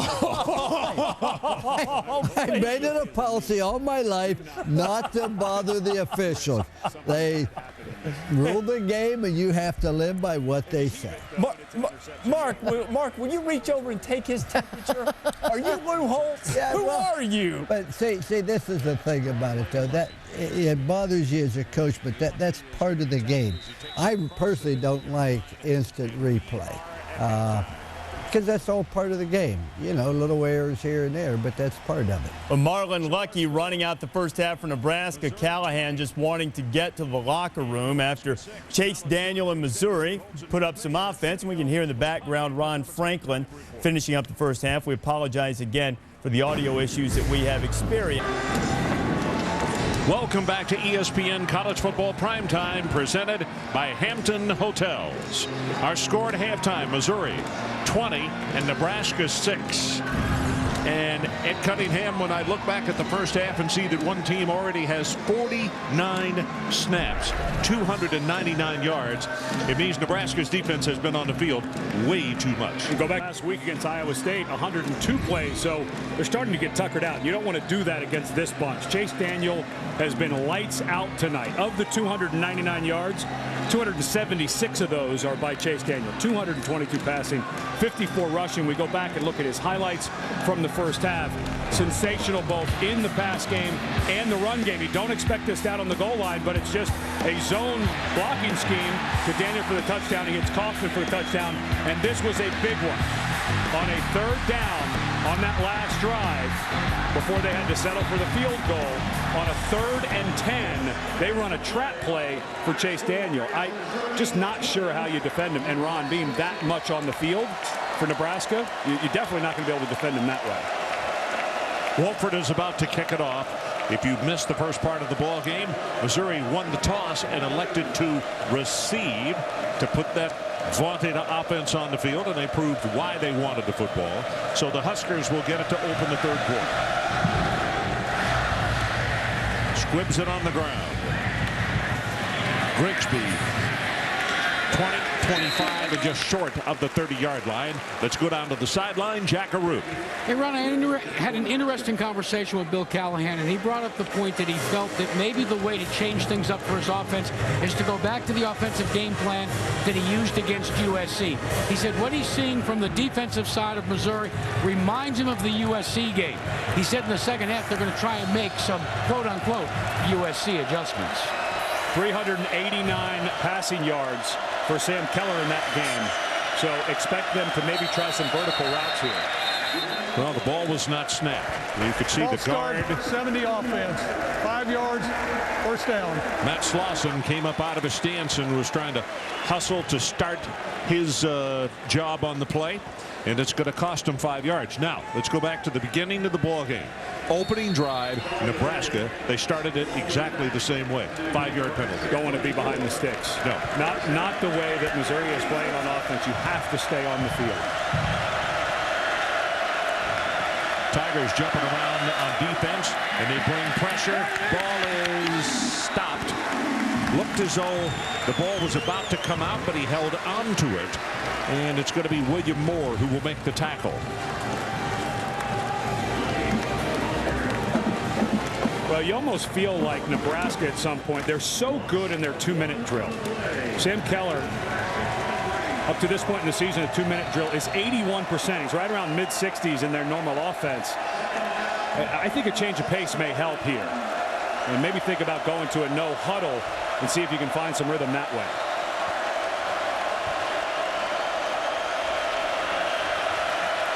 Second down, Keller steps up into the pocket, has the ball knocked away, and it was Chavis who got a hand on it, and Nebraska very, very fortunate that they did not turn the football over. Chavis over there working against Leiden Murtha, who he's been running by him all day. At some point, you've got to start chipping. Remember when Sam Keller ran away from Chavis earlier? He's just running right by Murtha. The ball is between Chavis's legs, and Sam comes back and recovers it. But that's a heck of a play by big number 48, a junior out of Orange, Texas. It's down in the magic triangle. Keller steps up, throws the ball well short. Nate Swift is the man that he was intending to pass for, but it was well underthrown. And not that it's deja vu all over again, but they were 1-2-3 and out on the opening series of the ball game after starting off with a penalty. And that route was there. That route was open. He had Swift coming open on a deep route over to his left and just missed through it. Macklin is the deep man for the Tigers.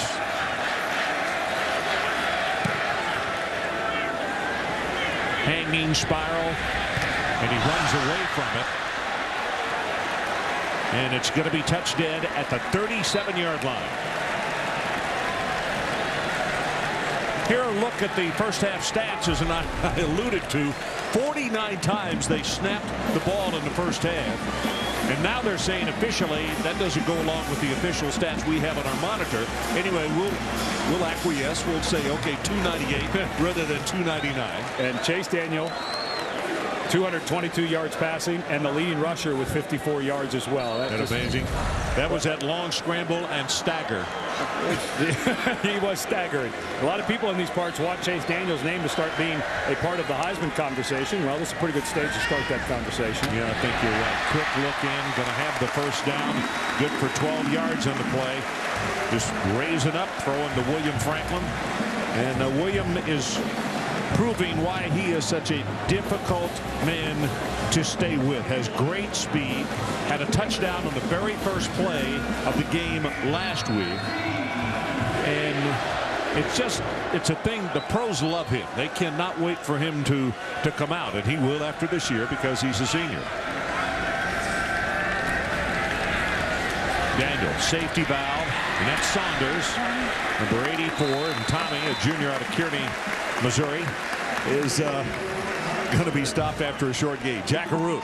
Fellas, you heard William Franklin yesterday talk about after he made that catch. He talked to us a little bit comparing Chase Daniels with Brad Smith. He played for both of them, and I loved what he said. He said, when Brad was playing, I was more, and I quote, a blocking receiver. Now I feel like I'm back in high school. I'm a receiving receiver. He also mentioned the difference that, Brad Smith, a wonderful athlete, playing in the NFL now, but always threw a fastball. And he said Chase Daniel, from the moment he got to campus, knew what touch meant. Look at this. We're going to double a reverse. Macklin, 35, down to the 30. 19 yards. So it looks like Dave Christensen is dialing up the script again. Well, they go back in at halftime, and they look at the script, and they say, what worked, what didn't work, what's left on it that we haven't run. And they make the adjustments. Well, you just... Chase Daniel was going to go throw a block and then backed away. Smart move behind the play. Yeah. Get out of the way. Throws this one long, complete at the 5-yard line. Yes, they're going to say out of bounds at the 5 is Jeremy Macklin. Well, talk about an embarrassment of riches at wide receiver for Missouri. Jeremy Macklin, who's a redshirt freshman, started getting a lot of time because Denario Alexander had broken his wrist. What a nice job. Foot was down, made the catch, but Alexander came back this week. He's going to have a hard time getting this young man out of the lineup. Redshirt freshman out of Kirkwood, Missouri. First and goal, Missouri Tigers. Daniel with an audible at the line of scrimmage. Hands it off, running play. Jackson straight ahead, and Jimmy is going to take it to around the 2.5-yard line. Brandenburg. Lance has had a nice game tonight. Very physical player out of Overland Park, Kansas. And this is where they would love to have Tony Temple, who hurt his right ankle in the first half, left the field. Sounded like he told Jack Arute on his way off he'd come back, but he was hobbled pretty good when he was walking off. Brandenburg, we have him officially with 6 tackles tonight. We mentioned that he had an outstanding ball game so far. Jackson continues to operate at tailback.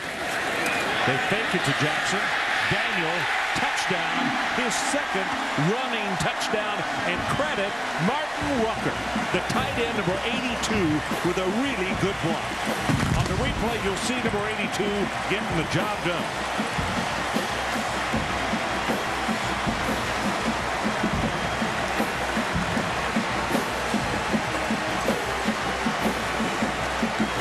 Second rushing touchdown for Daniel. The first one was on just a zone play where he read his lineman and cut back. That one was on a zone read, pulled the ball, made a move on the defensive end, and then got an excellent block from Rucker on the edge. Wolfert, the extra point is good. So with 11:08 left in the third quarter, our new score, Missouri 27 and Nebraska 6. Touchdown, Daniel.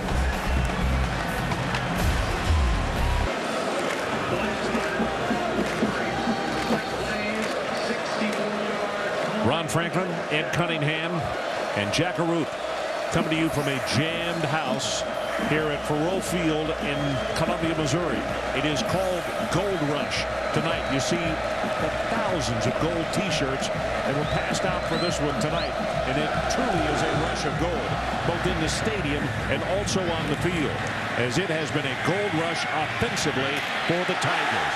Great coverage on the kick return team, and a tackle made just shy of the 25-yard line. Ron, there are a gaggle of NFL scouts here, and I spoke to a few of them at halftime about all of the special talent offensive guys here for Missouri. What an excellent hit on the kick.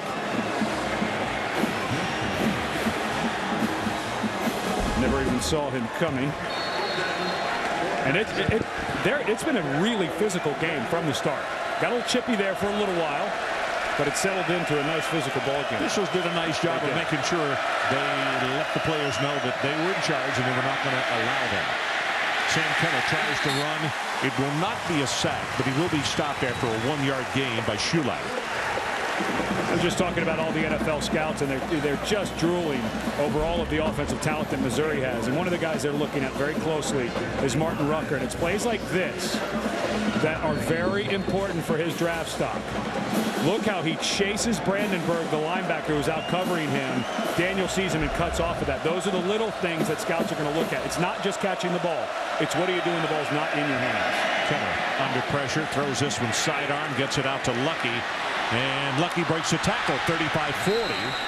And now they are going to say forward progress is stopped after a gain of 17 yards. So Marlin proving he is not lucky, that he's just really good.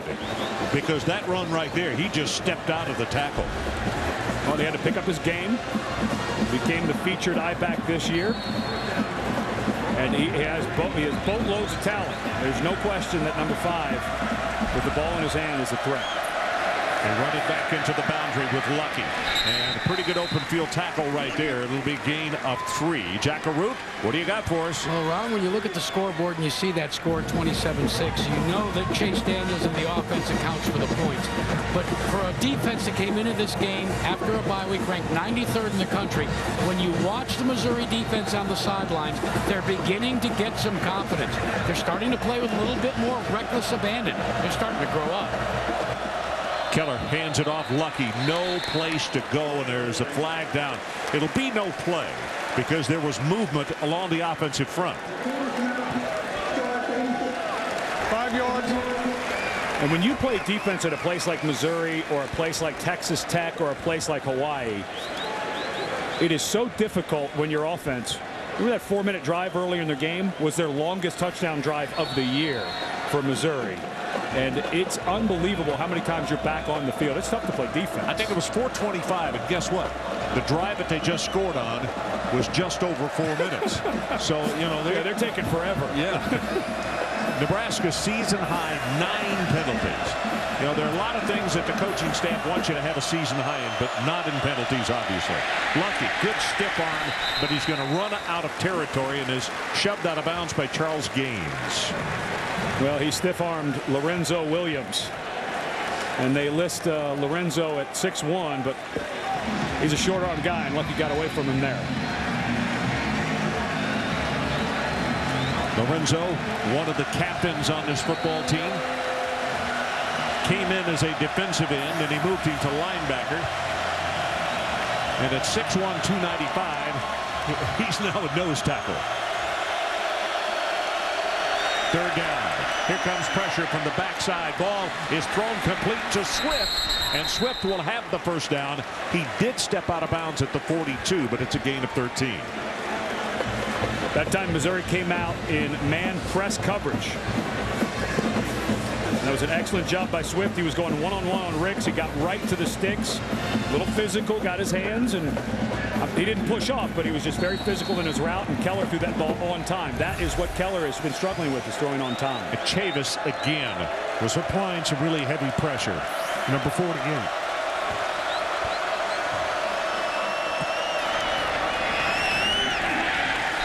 Going nothing doing here. And let's check in again back at the studio with Reese Davis. Reese. All right, Ron, what a tremendous game we have going in Baton Rouge. Florida up on LSU 24-21. Jacob Hester plowing into the end zone. They just reviewed it. Touchdown stands. Extra point pending. 27-24, just over a minute to go. And Cincinnati just picked off a Rutgers pass. 28-23. Looks as if the Bearcats are going to stay unbeaten. Okay, that'd be 2 in a row as far as the loss column for Rutgers. 1:10 left to go in that one. Second down and 12. We got 8.5 minutes left in the third quarter. Incomplete on the pass. Purified the intended receiver. And it seems as though every time Nebraska gains just a little bit of momentum defensively, the Tigers step up and make something happen. Remember, Missouri coming off a bye week, Jack talking about a defense growing up. They had 2 weeks to study Nebraska's offense, and it seems like they know what routes are going to be run. Third down. They want to keep this going. They have to go to the 31.5-yard line. Keller has it picked off at the 20. That is Pig Brown. The only thing that slowed down Pig tonight is that wire on the sideline that the Red Hat was trying to take away from him. Well, the safety Brown just read Keller. Keller locked in. Watch Keller's eyes. He never comes off the right side. Never gave the safety a reason to think that he wasn't coming to that side. And Pig took a little bit of chance to come under on France because there was another receiver to that side. But you want your safeties when the quarterback telegraphs it to go make a play. And that's the one thing Bill Callahan has been working so hard with Keller on, is trying to look safeties off. It also makes Pig feel a little better for that 15-yard penalty unsportsmanlike that he got back in the first half. Going to run another sweep, and it's Macklin. Oh, they are pulling out all the stops here in this third quarter, just like they did in the first quarter. And it's going to be another first down, Missouri. Well, we've got a long way to go, but Nebraska has made some plays. Take nothing away from what Missouri has done offensively. It's been spectacular, but Nebraska's had some chances. Down in Missouri territory, that's a bad pick for your senior to throw. Play action to Woods. All kind of time, throws it to the safety valve, and Franklin catches it and just steps out of bounds. He said, hey, you know, I don't need to take a hit. That's right. I don't need to take a hit right here and show how tough I am. Now, Franklin, one of the guys that they have just found so many ways to use their athletes. From Rucker to Kaufman, who are 2 different big type body guys, to Franklin, to Alexander. Look at the splits now on the offensive line. Look how far apart they are. Complete. Flags all over the place. That's going to be a block in the back at the 35-yard line as Alexander made the catch. Now they're going to get Jason Ray. Jason, a senior out of Porter, Oklahoma, went to Broken Arrow High School. Holding number 4 on the offense. 10-yard penalty. Repeat second down.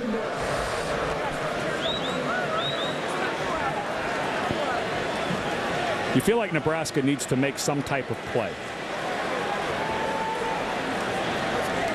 And yep, right in the back. You feel like Nebraska needs to make some kind of play. They have not. They brought some pressure in the middle, but they have not brought any type of corner blitz or outside linebacker blitz. And I just feel like if you're going to make something happen, you got to do it with pressure on Daniel. Hopefully he throws it away. Daniel, fade route, far side. There's a tight end again. That's Kaufman. Bowman is the man who was trying to catch him. But when you see, Bowman is 6'1", but when you see Kaufman standing side by side with him, both he and Rucker at 6'6", they tower over any defensive back. I am boycotting the term tight end. These guys, I mean, he's the receiver into the boundary, and they run so well.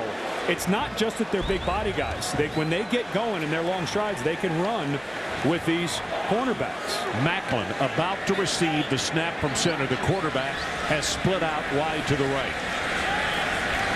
Macklin going to run it. Tries to sweep to the left.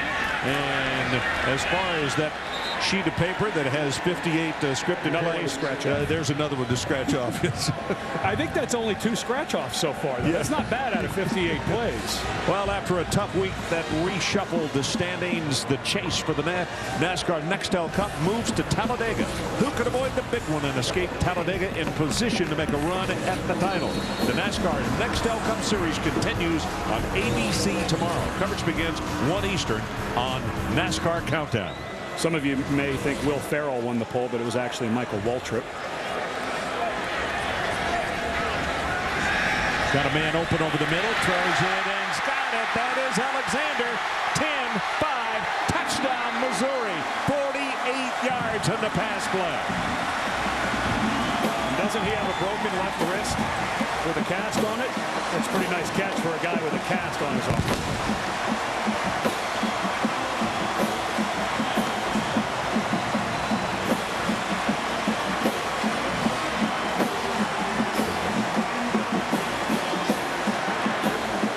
The cannon went off. You could see that the wind has started to come up here at Faurot Field, which adds even more credence to what a good throw that was by Daniel.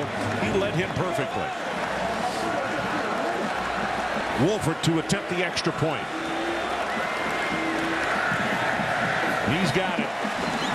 And as we prepare to go to break, we have said so many times tonight, Missouri at times makes it look way too easy.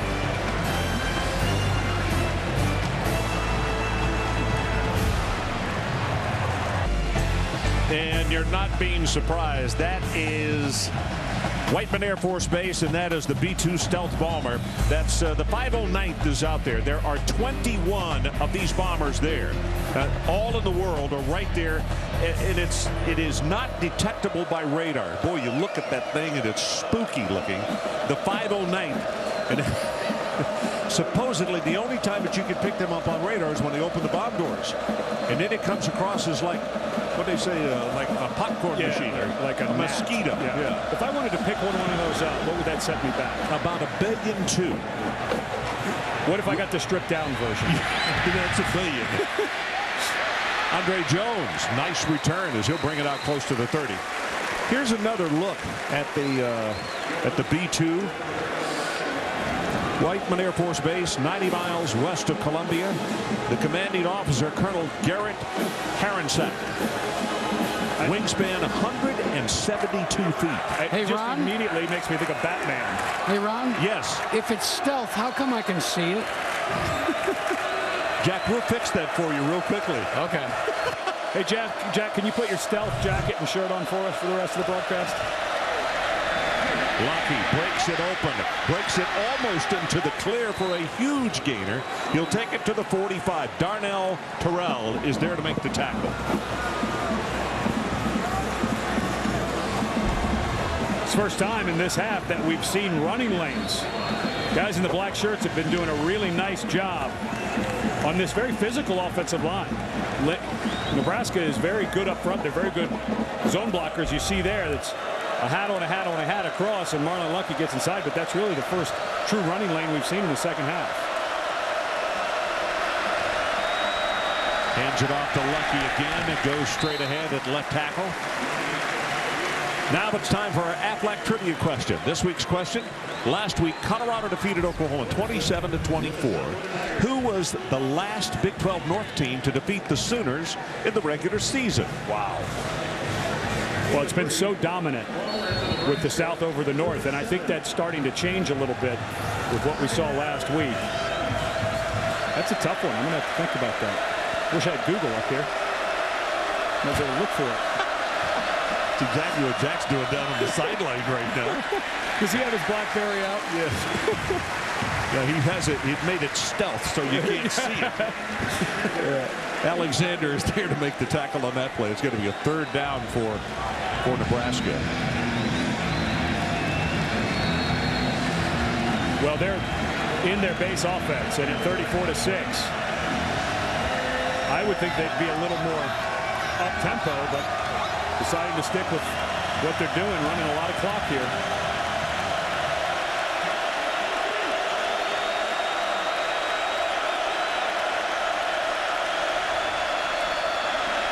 Keller right over the middle, complete, missed tackle, and that's Maurice Purify on the receiving end. That will move the sticks, and the 1st down will be recorded at the 42-yard line.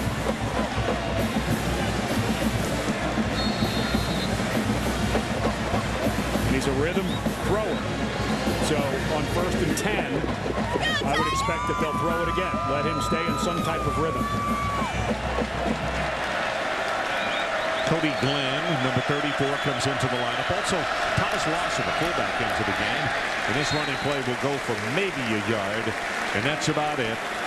Baston, Jerron Baston, a sophomore out of Blue Springs, Missouri, there on the tackle.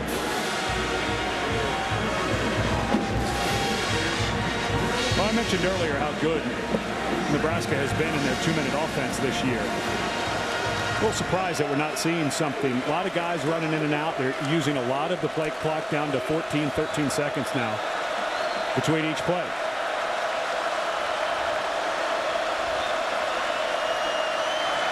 Lucky. Good open field tackle. That is Weatherspoon, who came up and grabbed him by the ankles. That's about the only place you can hit this young man. And you see him get up and say to Spoon, nice tackle. Well, we met with Sean Weatherspoon yesterday, and then we watched him on film. It was nice to meet him first. He's such a nice young man. You can tell he loves not only playing football, but playing football here at Missouri. He really enjoys it. But then you put the tape on, and he jumps off the film. He is an unbelievable athlete at 240 pounds. 3rd down, they need the 32. Got the pass complete, but he threw it short. The receiver cut the route off short, and it's not going to be enough for the 1st down. Well, you're in 4 down if you're Nebraska. So Purify is tackled. Now, well, they're giving him a generous spot. They are saying about 1 yard is what he needs. Weatherspoon was the man who made the tackle. And the big personnel has come in for Nebraska. All of those H-backs. And Cody Glenn, but again, I think this play action and try one of these H-backs down the seam. Try to get one here. Lawson, the fullback. He leads it, and boy, they are stacked. He did not make it. I don't think he made it. From where the linesman is running in for the far sideline, he's going to be almost a yard short. And it looks like Van Alexander is the man who came up and closed the hold. He did, and the Tigers hold. We've talked all night long about their offense. Kudos to their defense for a huge stand. We'll be right back.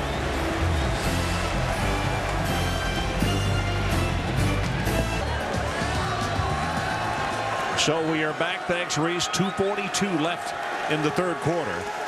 And Chase Daniel back on offense. Here comes an option play. He's going to hold on to it. Weaves his way for about 8 yards. Jack Arute, let's get a report from you on Tony Temple. Well, we've confirmed that it is a sprain of the left ankle. And guys, they said that he could come back, but when you look at the score, why bother at this point? Start the healing process now, right? Martin Rutger is lined up behind the center. The quarterback is split way to the left side. Rucker's going to run the football, and he will pick up the first down. Nothing aesthetically to write home about, but it is enough for the first down in the short yardage play. You know, earlier we showed Gary Pinkel meeting with the officials about all the formations. This looks like arena football. There's a guard, center. Tackles are lined up out here. As long as they are on the line of scrimmage, there's nothing that says they have to be right next to the guard. 7 people is what it says. And that's what Dave Christensen said yesterday. He said, my only job is I have to run legal formations. It doesn't matter where they line up. It just has to be legal. Jimmy Jackson gets the handoff, and he will take it for the gain of a couple of yards, and that's it. Earlier we asked the Aflac trivia question, and the question was, last week Colorado defeated Oklahoma. It was the last Big 12 North team to defeat the Sooners in the regular season, and the answer is... What's your guess? I think Kansas State, maybe. I was going to say Missouri.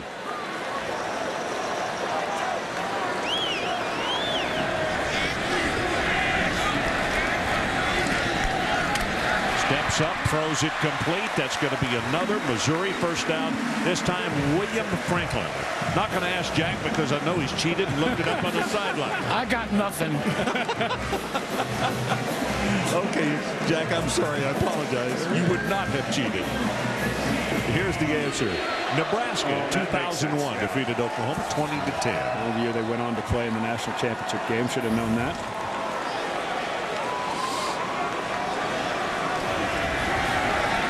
Well, here we're going to come with a reverse. And it's going to be good for about 5 yards on the play. And here's that ball game in 2001. Number 3, Nebraska taking out number 2, Oklahoma. 4th quarter. Nebraska runs a trick play. Crouch. They throw it back to him for the touchdown. Nebraska 20, Oklahoma 10. Crouch would go on to win the Heisman Trophy that year. I was at that game when Nebraska played Miami in the Rose Bowl, and Miami was just as good a college team as you could put them up there as one of the best ever. But Crouch still could run with those guys. He was as fast as anybody Miami had. He was a spectacular athlete. Let me tell you this, though. I did the broadcast on that ball game at the Rose Bowl, and there was a sea of red out there, but on the field there was a sea of orange and green. And I'll tell you what, from the opening kickoff, physically, they really mashed the Huskers in that ball game. And there was a tight end who's now playing for the New York Giants who was absolutely devastatingly good. And, of course, I'm talking about Jeremy Shockey. Well, and Martin Rucker, actually, from Missouri, watched film of Shockey this offseason.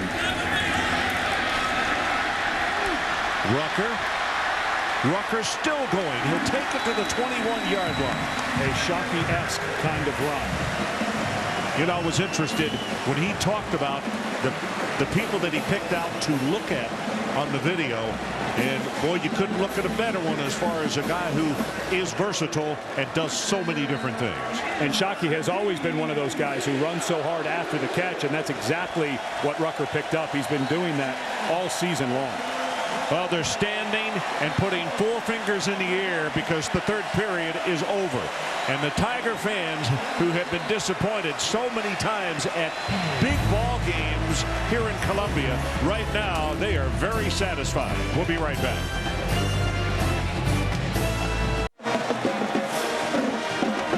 Welcome back to ESPN College Football Primetime, presented by Hampton Hotels. Ron Franklin, Jack Arute, and Cunningham coming to you from a sold-out house at Faurot Field in Columbia, Missouri. And they are, if this game continues this way, going to be beating the drums well into the night. As the handoff goes to Derek Washington, and the freshman showing exactly what he can do as a flag is down.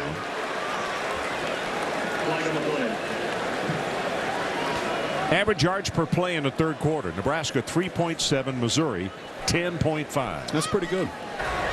Face mask, 5-yard penalty. Number 51 on the defense. 5 added at the end of the run. So John Bible with the call, and let's go down to the sideline and check in again with Jack Arute. All right, guys, so how good is Chase Daniel? Well, if you ask his head coach, Gary Pinkel, who's seen more than his share of quarterbacks, remember what he told us yesterday? He said he'd never met a quarterback with the leadership or the intangible qualities that Chase Daniel possesses. He said he's mature, he's dedicated, and so dedicated that on Fridays, he sits in with the offensive staff when they go through the final game preparation and says what he likes and what he doesn't like. You know, Jack, the other thing, and I'll finish the story after the play, is he keeps it on the ground and gives it back to the freshman, and Washington's going to take it inside the 5. How about this as far as being a team guy as a flag comes down and getting the respect of everybody on your club? Personal foul number 45 on the offense. Whoa, that's on Kaufman, the tight end. Every day when Chase Daniel walks on the practice field, the coaches said part of his ritual is he walks to every individual offensive lineman and gives them a hug before the practice starts. It's just not smart by Kaufman. But it was funny after Gary Pinkel made the statement about Chase Daniel being the best leader he's ever had at quarterback. A quarterback that Gary Pinkel coached at the University of Washington and went on to pretty good pro career. Chris Chandler called him and said, really? Best ever? You're forgetting, Coach? And kudos to Coach Pinkel. He said, no, Chris, he's got this guy, he's got it. Trust me, this young man's got it. That's Goldsmith, who reset in the backfield. And they swing it out to Goldsmith, and he got turned around, and by the time he looked up, he had a defender right on top of him, who was Bo Rude. Well, you brought up during the break that you've got to think Bob Stoops and his crew watching this game who have Missouri. I was going to say hi and congratulations to Coach Stoops on winning at what is always a huge battle in the Cotton Bowl. And, Coach, let me tell you something. If it looks like Missouri's playing 14 people on offense, they do. And sometimes I think they're playing 15. Well, there's some interesting connections with this offense that I think Coach Stoops and Coach Venables, his defensive coordinator, should be able to come up with a good plan. Middle screen, he throws to Rucker, the tight end, breaks a tackle, and they try to convert this third down. They're #1 in the nation in third down conversions. And I don't know, this is the first third down situation they've had in the second half. And for Oklahoma, remember that Mark Mangino and Mike Leach were at Oklahoma when they first got there. And we were talking to Dave Christensen. A lot of the principles of this offense came from Texas Tech and places like Bowling Green. So it's something that the Oklahoma staff is used to seeing. Now they're going to go for the field goal. Wolford will attempt this one from 28 yards away. It's a fake. That's Rucker. And Rucker not only will have the first down, he'll have the Missouri touchdown.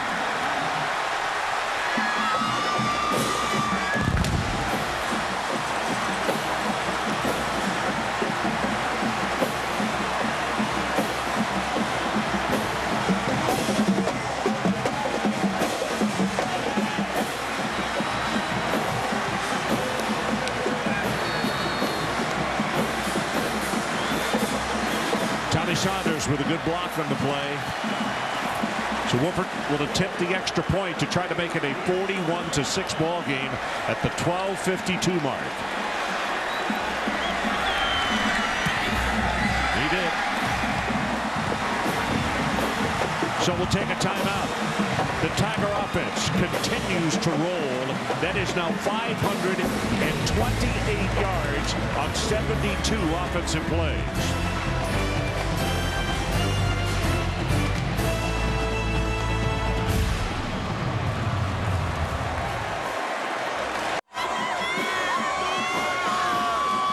As you can imagine, with a score of 41-6, they are a little bit pumped here in Columbia, Missouri, because as I mentioned a little bit earlier in the third quarter, these people have seen their share of disappointments here in Columbia.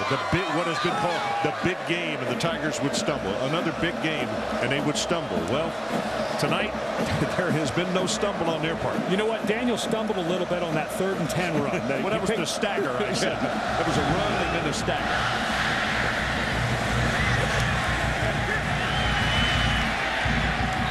Return goes to the 34-yard line. Teepletiller on the return. And here's our ESPNU All-State Standings Review. LSU won 28-24. SC, in case you missed it, has been upset by Stanford. Cal had a bye. Ohio State won. That's an impressive win on the road at West Lafayette, 23-7. Wisconsin lost to Illinois. South Florida had quite a battle there for a while with Florida Atlantic, but they won it. But BC won. Kentucky lost to Carolina. Florida lost to LSU. And Oklahoma defeated Texas 28-21 earlier today. Keller's pass. He was being hit as he threw it, and it's dropped by Sean Hill, the H-back. Well, if you look at the top 10 2 weeks in a row, last week 5 of the top 10 lost. This week 4 of the top 10 lost. That's 9 top 10 losses in 2 weeks. Is that parity, or is that unbelievable? Or is that just people picking teams that maybe don't deserve to be there? And now the debate becomes who goes to number 2. I say Ohio State. I'm with you. No, listen, Cal, sorry, you're idle, but you go into West Lafayette, the way Purdue and Curtis Painter was playing and hold them to 7. I think Ohio State has to jump over Cal and go to number 2. Pitch back goes to Lucky.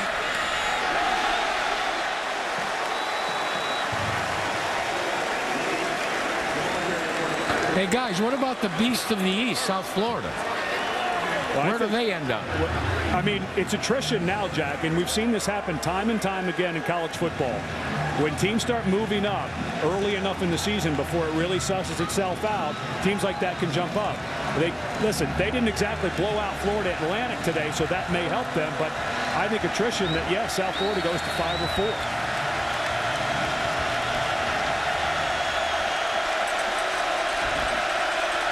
Lucky comes out. Cody Glenn checks in at the tailback spot. Ball is thrown. Safety valve pass. Yep, he got a foot down. And that'll be Danny Erickson, who's a real speed guy. He was the safety valve in that play. And this is the time of year where you always start doing these guys beat these guys who beat these guys. And if you look at South Florida, they beat Auburn, who then went to beat Florida. Yeah, they didn't exactly blow out Florida Atlantic. Florida Atlantic had a big win against Minnesota, who doesn't look great. But now, look at what Illinois did today against Wisconsin, and Missouri beat Illinois in that tough game. Absolutely. Sure did. Keller rolls the pocket, steps up and wants to throw back over the middle. Has it complete at the 45-yard line, and that's Hardy. Brent's Hardy, and he'll be stopped after a gain of 12 yards in the play and a first down.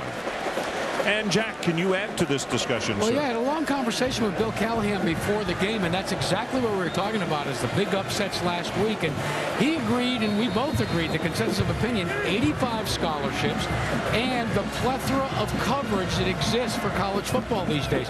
He said you no longer have the top programs just hiding players or taking players so that they don't play for someone else. But he said something interesting. He says not just TV coverage, he said extensive internet coverage gets you noticed. Interesting. 3rd and 5, Jack. South Florida, I have seen play 4 times this year. If you go back 10 or 15 years ago, before ESPN expanded, we have all the channels, ESPNU, ESPN Classic, because I catch a lot of games now, those instant classic games. I catch them all the time, middle of the week, to catch up on teams I may not have seen. I'll TiVo a bunch of those games and catch them, and it's exactly right. You get to see more places, and that's advertising to 14, 15-year-old high school kids. Yeah, there's no question. Plus the fact those Florida schools, how many are they taking away from Florida, Florida State, and University of Florida? 2nd down and 10. Right over the middle, throws the ball quickly, and a hit is made immediately. Nice defensive play by Alexander, who is right there on top of the play defensively. You know, it's funny, we all think, well, how did Central Florida and South Florida, how did they get good? We all seem to forget that when Bobby Bowden left West Virginia to go to Florida State, that wasn't exactly a powerhouse program. No question. mean, they were deep, deep buried when Bobby got there. And all of a sudden, we all think because it's been so long under Bobby they've been successful that it's always been that way, and it hasn't. 3rd down. Here comes pressure from the Tigers. Oh, they knocked Keller down before he got the pass away, and it just wobbled helplessly to the turf at the 37. Lorenzo Williams will get credit along with Ziggy Hood on the hit. Well, when we came into this ball game, all of the talk was about the offenses because both defenses were suspect at best. Well, Nebraska has been racked up for 527 yards. Salt in the wood. Oh, God. That's pretty good. That's really animated, guys. And Nebraska only has 249 yards of total offense. Hats off to Matt Eberflus, the defensive coordinator, and his staff for 2 weeks of preparation that has paid off. Wobbly spiral, nobody back deep, and now takes a huge Nebraska bounce. They're going to touch this thing dead at the 2-yard line. So let's take a break. 41-6 with 10:23 left in our ball game. It is all Tigers.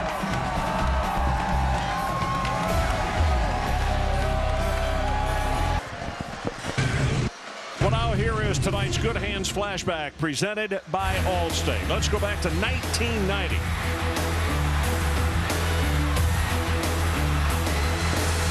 The ball is kicked.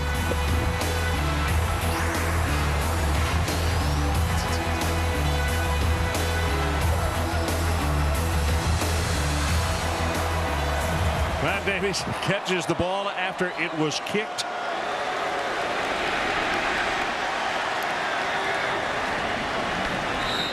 We'll check the play right there and make sure they don't get caught for a safety.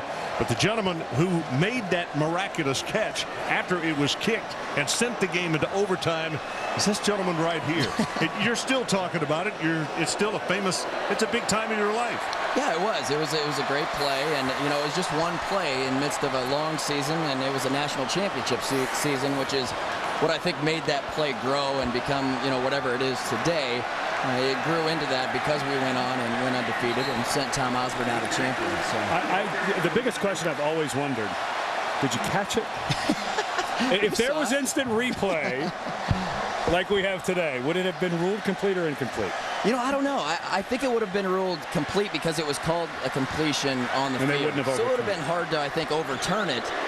But also, the kick, is that something that could have been reviewed? The kick, is that legal to try to keep it alive? I don't know if it could have been reviewed, but that's the thing that stuck out in my mind, that, obviously kicking the ball is illegal and should have canceled the play. They throw a completed pass. Good heavens. The tight end again, Kaufman, they're unconscious offensively, are they not? Well, I'll tell you what. I'm really impressed with Chase Daniel tonight, guys. And, we knew they had a good offense coming into this game, but, he's a surgeon with the football. At the quarterback position, they have weapons, and they use them well. They spread you out, and really they're doing, obviously, anything they want to do tonight against the Blackshirt defense. You do radio now for Nebraska, so you've seen them a bunch. What is going on defensively? They've struggled all year. They gave up a ton of yards in the air to Ball State. They haven't had a chance here tonight. What's going on with them defensively? Well, I think it's a chemistry thing. I think if you look at the talent across the board for Nebraska defensively, they're not that bad. There are teams that I think have lesser talent on defense around the country that play better defense than Nebraska is right now. It's a chemistry issue. I don't think they play well together. And right now, I don't think they believe in each other. I don't know that they believe in the system, and it really shows. They don't play together. You don't see the emotion. You don't see the fire that you have to have. When you go on the road in college football, it's such a game of emotion and momentum. As we know, you have to go out there and play together. And you haven't seen them jumping around a lot tonight, when somebody makes a play. They haven't made a lot of plays, but at the same time, when they have, you don't see a lot of emotion out of them either. Matt, let me ask you this. You know this ball club extremely well, being around them on a consistent basis. What's this going to do to Nebraska tonight? This is not just a loss. This game has gone behind the woodshed, as the expression goes. Sure. It's going to be an ugly week in Nebraska for sure. And this is the 4th year for Bill Callahan here at Nebraska, and expectations are high. And, expectations are high around the program, and I have high expectations, and I won't apologize for having high expectations for the program. And so it's going to be a long week for sure. They go home. Nebraska's at home the next 2 weeks. Puts a lot of pressure on the team to go home and take care of home field. But obviously some things need to change because right now this isn't the way Nebraska football is supposed to be playing. And, they're a field goal away from losing to Ball State. Iowa State has a 10-point lead in Lincoln last week. And I don't know if Iowa State's going to win another game this year. So, there are a lot of issues right now, things that are going to need to be addressed. And there's going to be some questions asked this week that are going to need to be answered. Going back to those mid-90s, and Bill Callahan has a lot to live up to from what you guys did.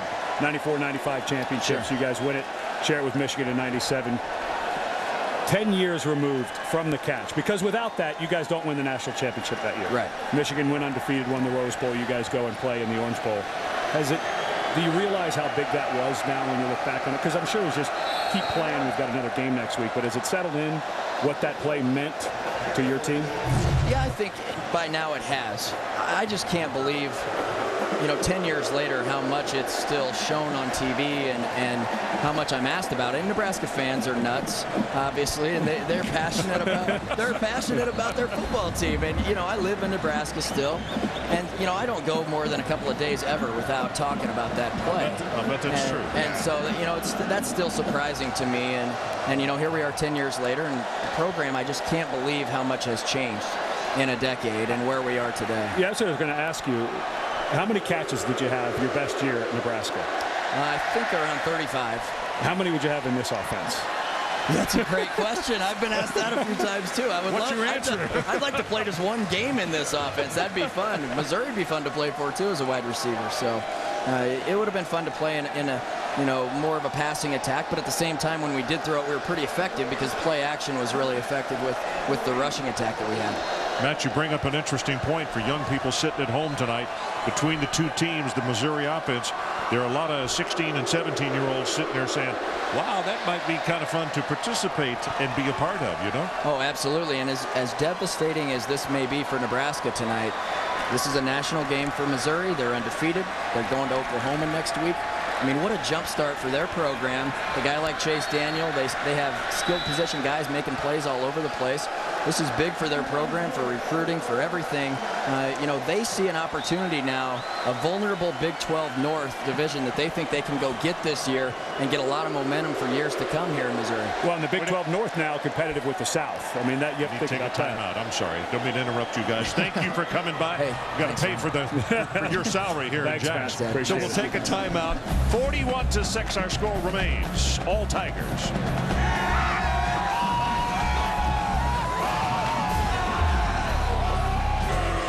5:31 left in the ball game. 480 yards by Brad Smith against Nebraska, 2005.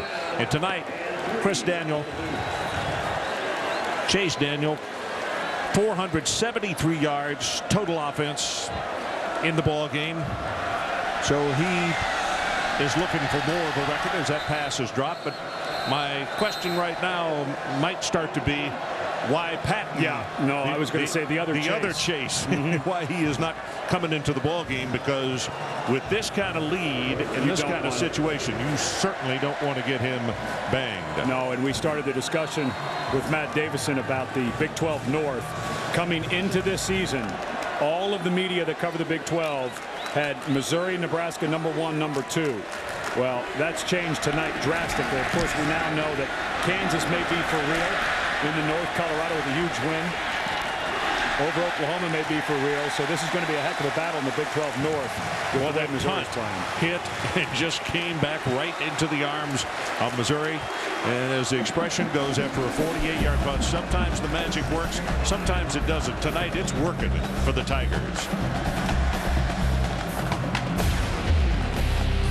So we are back. Charlie Trippi, the great one for the Georgia Bulldogs. Well, the Bulldogs could have used someone just like him today up in Knoxville. Wow. Good play action here by Keller. Gets it out to Sean Hill.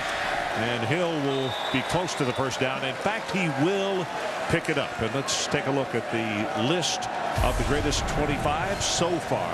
Nevers, Reggie Bush, Johnny Rogers, George Gibb, Archie Griffin, and Charlie Trippi. And of course, #2 and #1 will be announced on New Year's Day on ABC. Little trivia, what do those guys all have in common? They all handle the ball. When are we going to get a linebacker? I'm boycotting this list. I think the blue ribbon panel is made up of nothing but ex-quarterbacks, receivers, and running backs. Oh, no. Well, I don't disagree with you. Pass thrown complete, just short of the first down. And let's go down to Jackaroo. Jack. When we talked to the players, I think they all agreed that we're looking at a kinder, gentler Gary Pinkel. When we asked Gary about it, he even admitted it. He said maybe things changed a couple of years ago. It really maybe changed when he decided to trust his players. You know, Ed, one of the things he does now is he has a council of seniors that he throws things at, not literally, but ideas. And they either say, hey, it's good or bad. Yeah, he gets together with his seniors every year, and he has 4 or 5 things that he's thought that things that should start happening in the program, and he sits down with the seniors and says, all right, here's what I think. What do you guys think? And he said, you know, the kids are a lot different today than they were when he started his career coaching under Don James at Kent State, and then went with Coach James to the University of Washington, where it was yes sir, no sir, no matter what you wanted to do. Now kids want to know why they're doing it. They want ownership of what's being done. And, you know, the one thing that Coach Pinkel said that was interesting, you know, we've given them this ownership. We've communicated with them. They never asked to work less hard or have less discipline. They still want the discipline and to work hard. They just want to know why they're doing it. Here's what's happened in the Big 12 today. Kansas defeated Kansas State, coming from behind to do so. Texas falling to Oklahoma, number 10 against number 19. Colorado winning big at Baylor. Iowa State loses on the South Plain at Texas Tech, where we will be next week. The team that they will face off against next Saturday is the team that had to come from way behind, Texas A&M, to win at home over Oklahoma State 24-23. Penalty flag as we take a look at the Pass it 21 defense. That's foul, first down. As we look at the Big 12 North standings, Missouri, of course, one of the favorites coming into the season. What an excellent job Dan Hawkins and his staff have done. But what about Mark Mangino? They hadn't really played anybody until today. And we were watching that young quarterback, Todd Reese, and I think he's got a player, and I think they're going to compete. Let me tell you something. When you look at the North, why are they having some success? Good play at quarterback. I mean, you look at team after team after team. You watch Bradford today for Oklahoma. You know, redshirt freshman. Hawkins, a freshman. Reese just blows me away. He's from a school just north of Austin, Texas. Yeah. On a ball right there, almost intercepted. But the bottom line is, when you're getting that kind of good, consistent play out of your quarterbacks, and your offenses are far, far more efficient, and it sure gives you some help. That has not been the case with the teams in the North. Not in recent years. Well, and you look down at the South at all the great quarterbacks that came out of there through that time. Major Applewhite.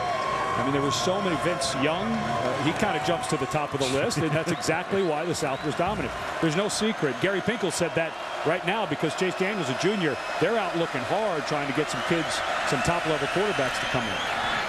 Pass in and out of the hands of Todd Peterson. Let's go down to the sideline again and Jackaroo. Jack? Well, fellas, I agree with you. Great quarterback play, but one of the things that's happened over the last 5 to 6 years is infrastructure for those schools in the Big 12 North. Let's face it, some of them, when it first started, were really behind the curve. Just look at what's happened here at Missouri. Look at what's happened at some of the other facilities. They now can compete with the Big 12 South in terms of what they have to offer the student athlete. Yep, they built a brand new facility just opened last year at Missouri that houses a gigantic weight room for all sports in the middle with meeting rooms and everything else. It's a beautiful facility. 3rd down and 10.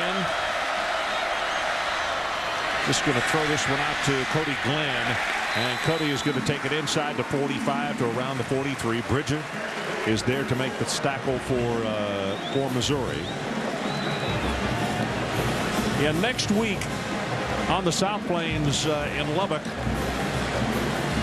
I think my biggest question is, will Coach Leach throw the ball 85 or 75 times? Well, I'm excited to see that young receiver Crabtree. Yeah, I am too. Unbelievable. You know, and that will be because of the rivalry between those two schools. Yeah, they don't like each other very much. That will be heated from the get-go.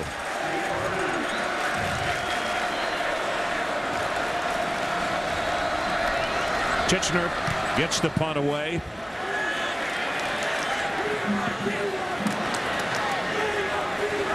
And it's down just inside the 10-yard line.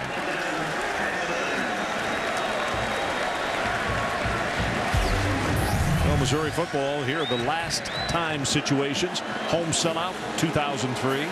Highest ranking since 1998. Won the conference title 1969 and beat Nebraska's 3 straight at home 1957. And Chase Patton is coming to the ball game, so draw a line under the activities by Chase Daniel tonight. He was simply magnificent. This young man, a junior out of Columbia, right here.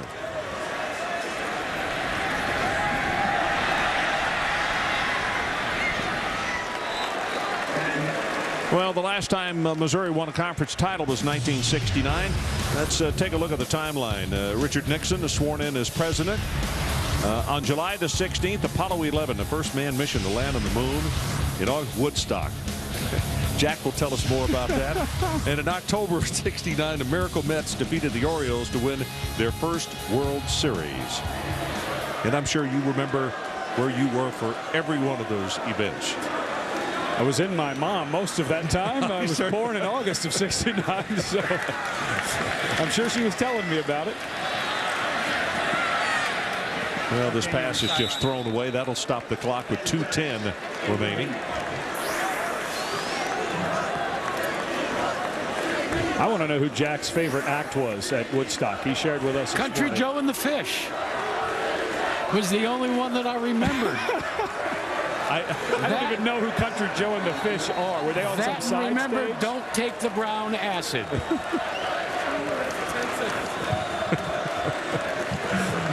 Did not Janis Joplin, Jimi Hendrix, Cowboy, who was it? Country Joe and the Fish. I'll have to go look them up. Go to your Google. Yeah. That was Earl Goldsmith, the young running back who made the carry. This clock is now showing 2:02 to play. Chase Daniel relaxing on the sideline. Boy, Missouri has 31 first downs, passing yardage 410, and they have run 83 plays. And Jack, how many plays did Nebraska have their defense on the field for last week? 102. That's what I thought. So in 2 weeks, that's 185 plays for a defensive unit. That is a lot. Well, last week, a lot of it had to do with penalties and turnovers by the offense that kept them on the field. Today was just, they ran into a buzzsaw. 43 offense, 5 yards, first down. Well, we talked about what a night he has. Let's look at a package on Chase Daniel. Well, the part of the game, I think, that will throw people off is that he is very good with the ball in his hands. He doesn't have elite speed, but he's got plenty of speed, and he can move in the open field. And he throws, you know, we were talking to Franklin, the receiver, yesterday. He just understands touch. He understands how to throw a catchable ball. He can throw the heater if he has to, but he just understands this game. We give a lot of credit to Todd Dodge, his high school coach, who taught him not just a lot about football, but off the field everything. Literally, he taught him how to act like a quarterback, how to walk like a quarterback, how to talk like a quarterback, and also how to play it. And as far as innate abilities, Chase Daniel already had a bunch of that. Now, every talk show in this part of the world and around, when they talk about the young man, people still call him Daniels. It is Daniel. There's only Chase one of them. Daniel. That's right, only one of them.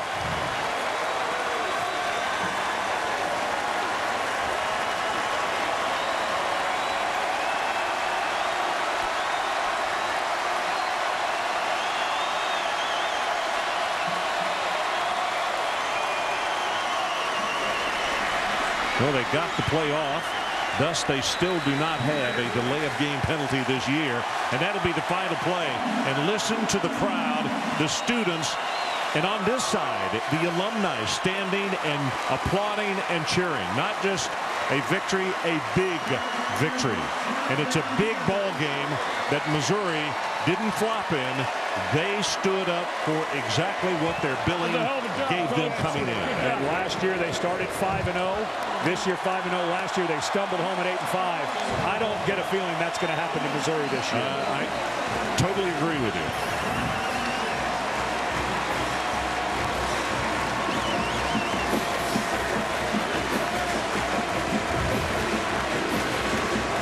Once again, our final score, Missouri 41 and Nebraska 6. For more on tonight's game, tune in to ESPN News for a post-game extra.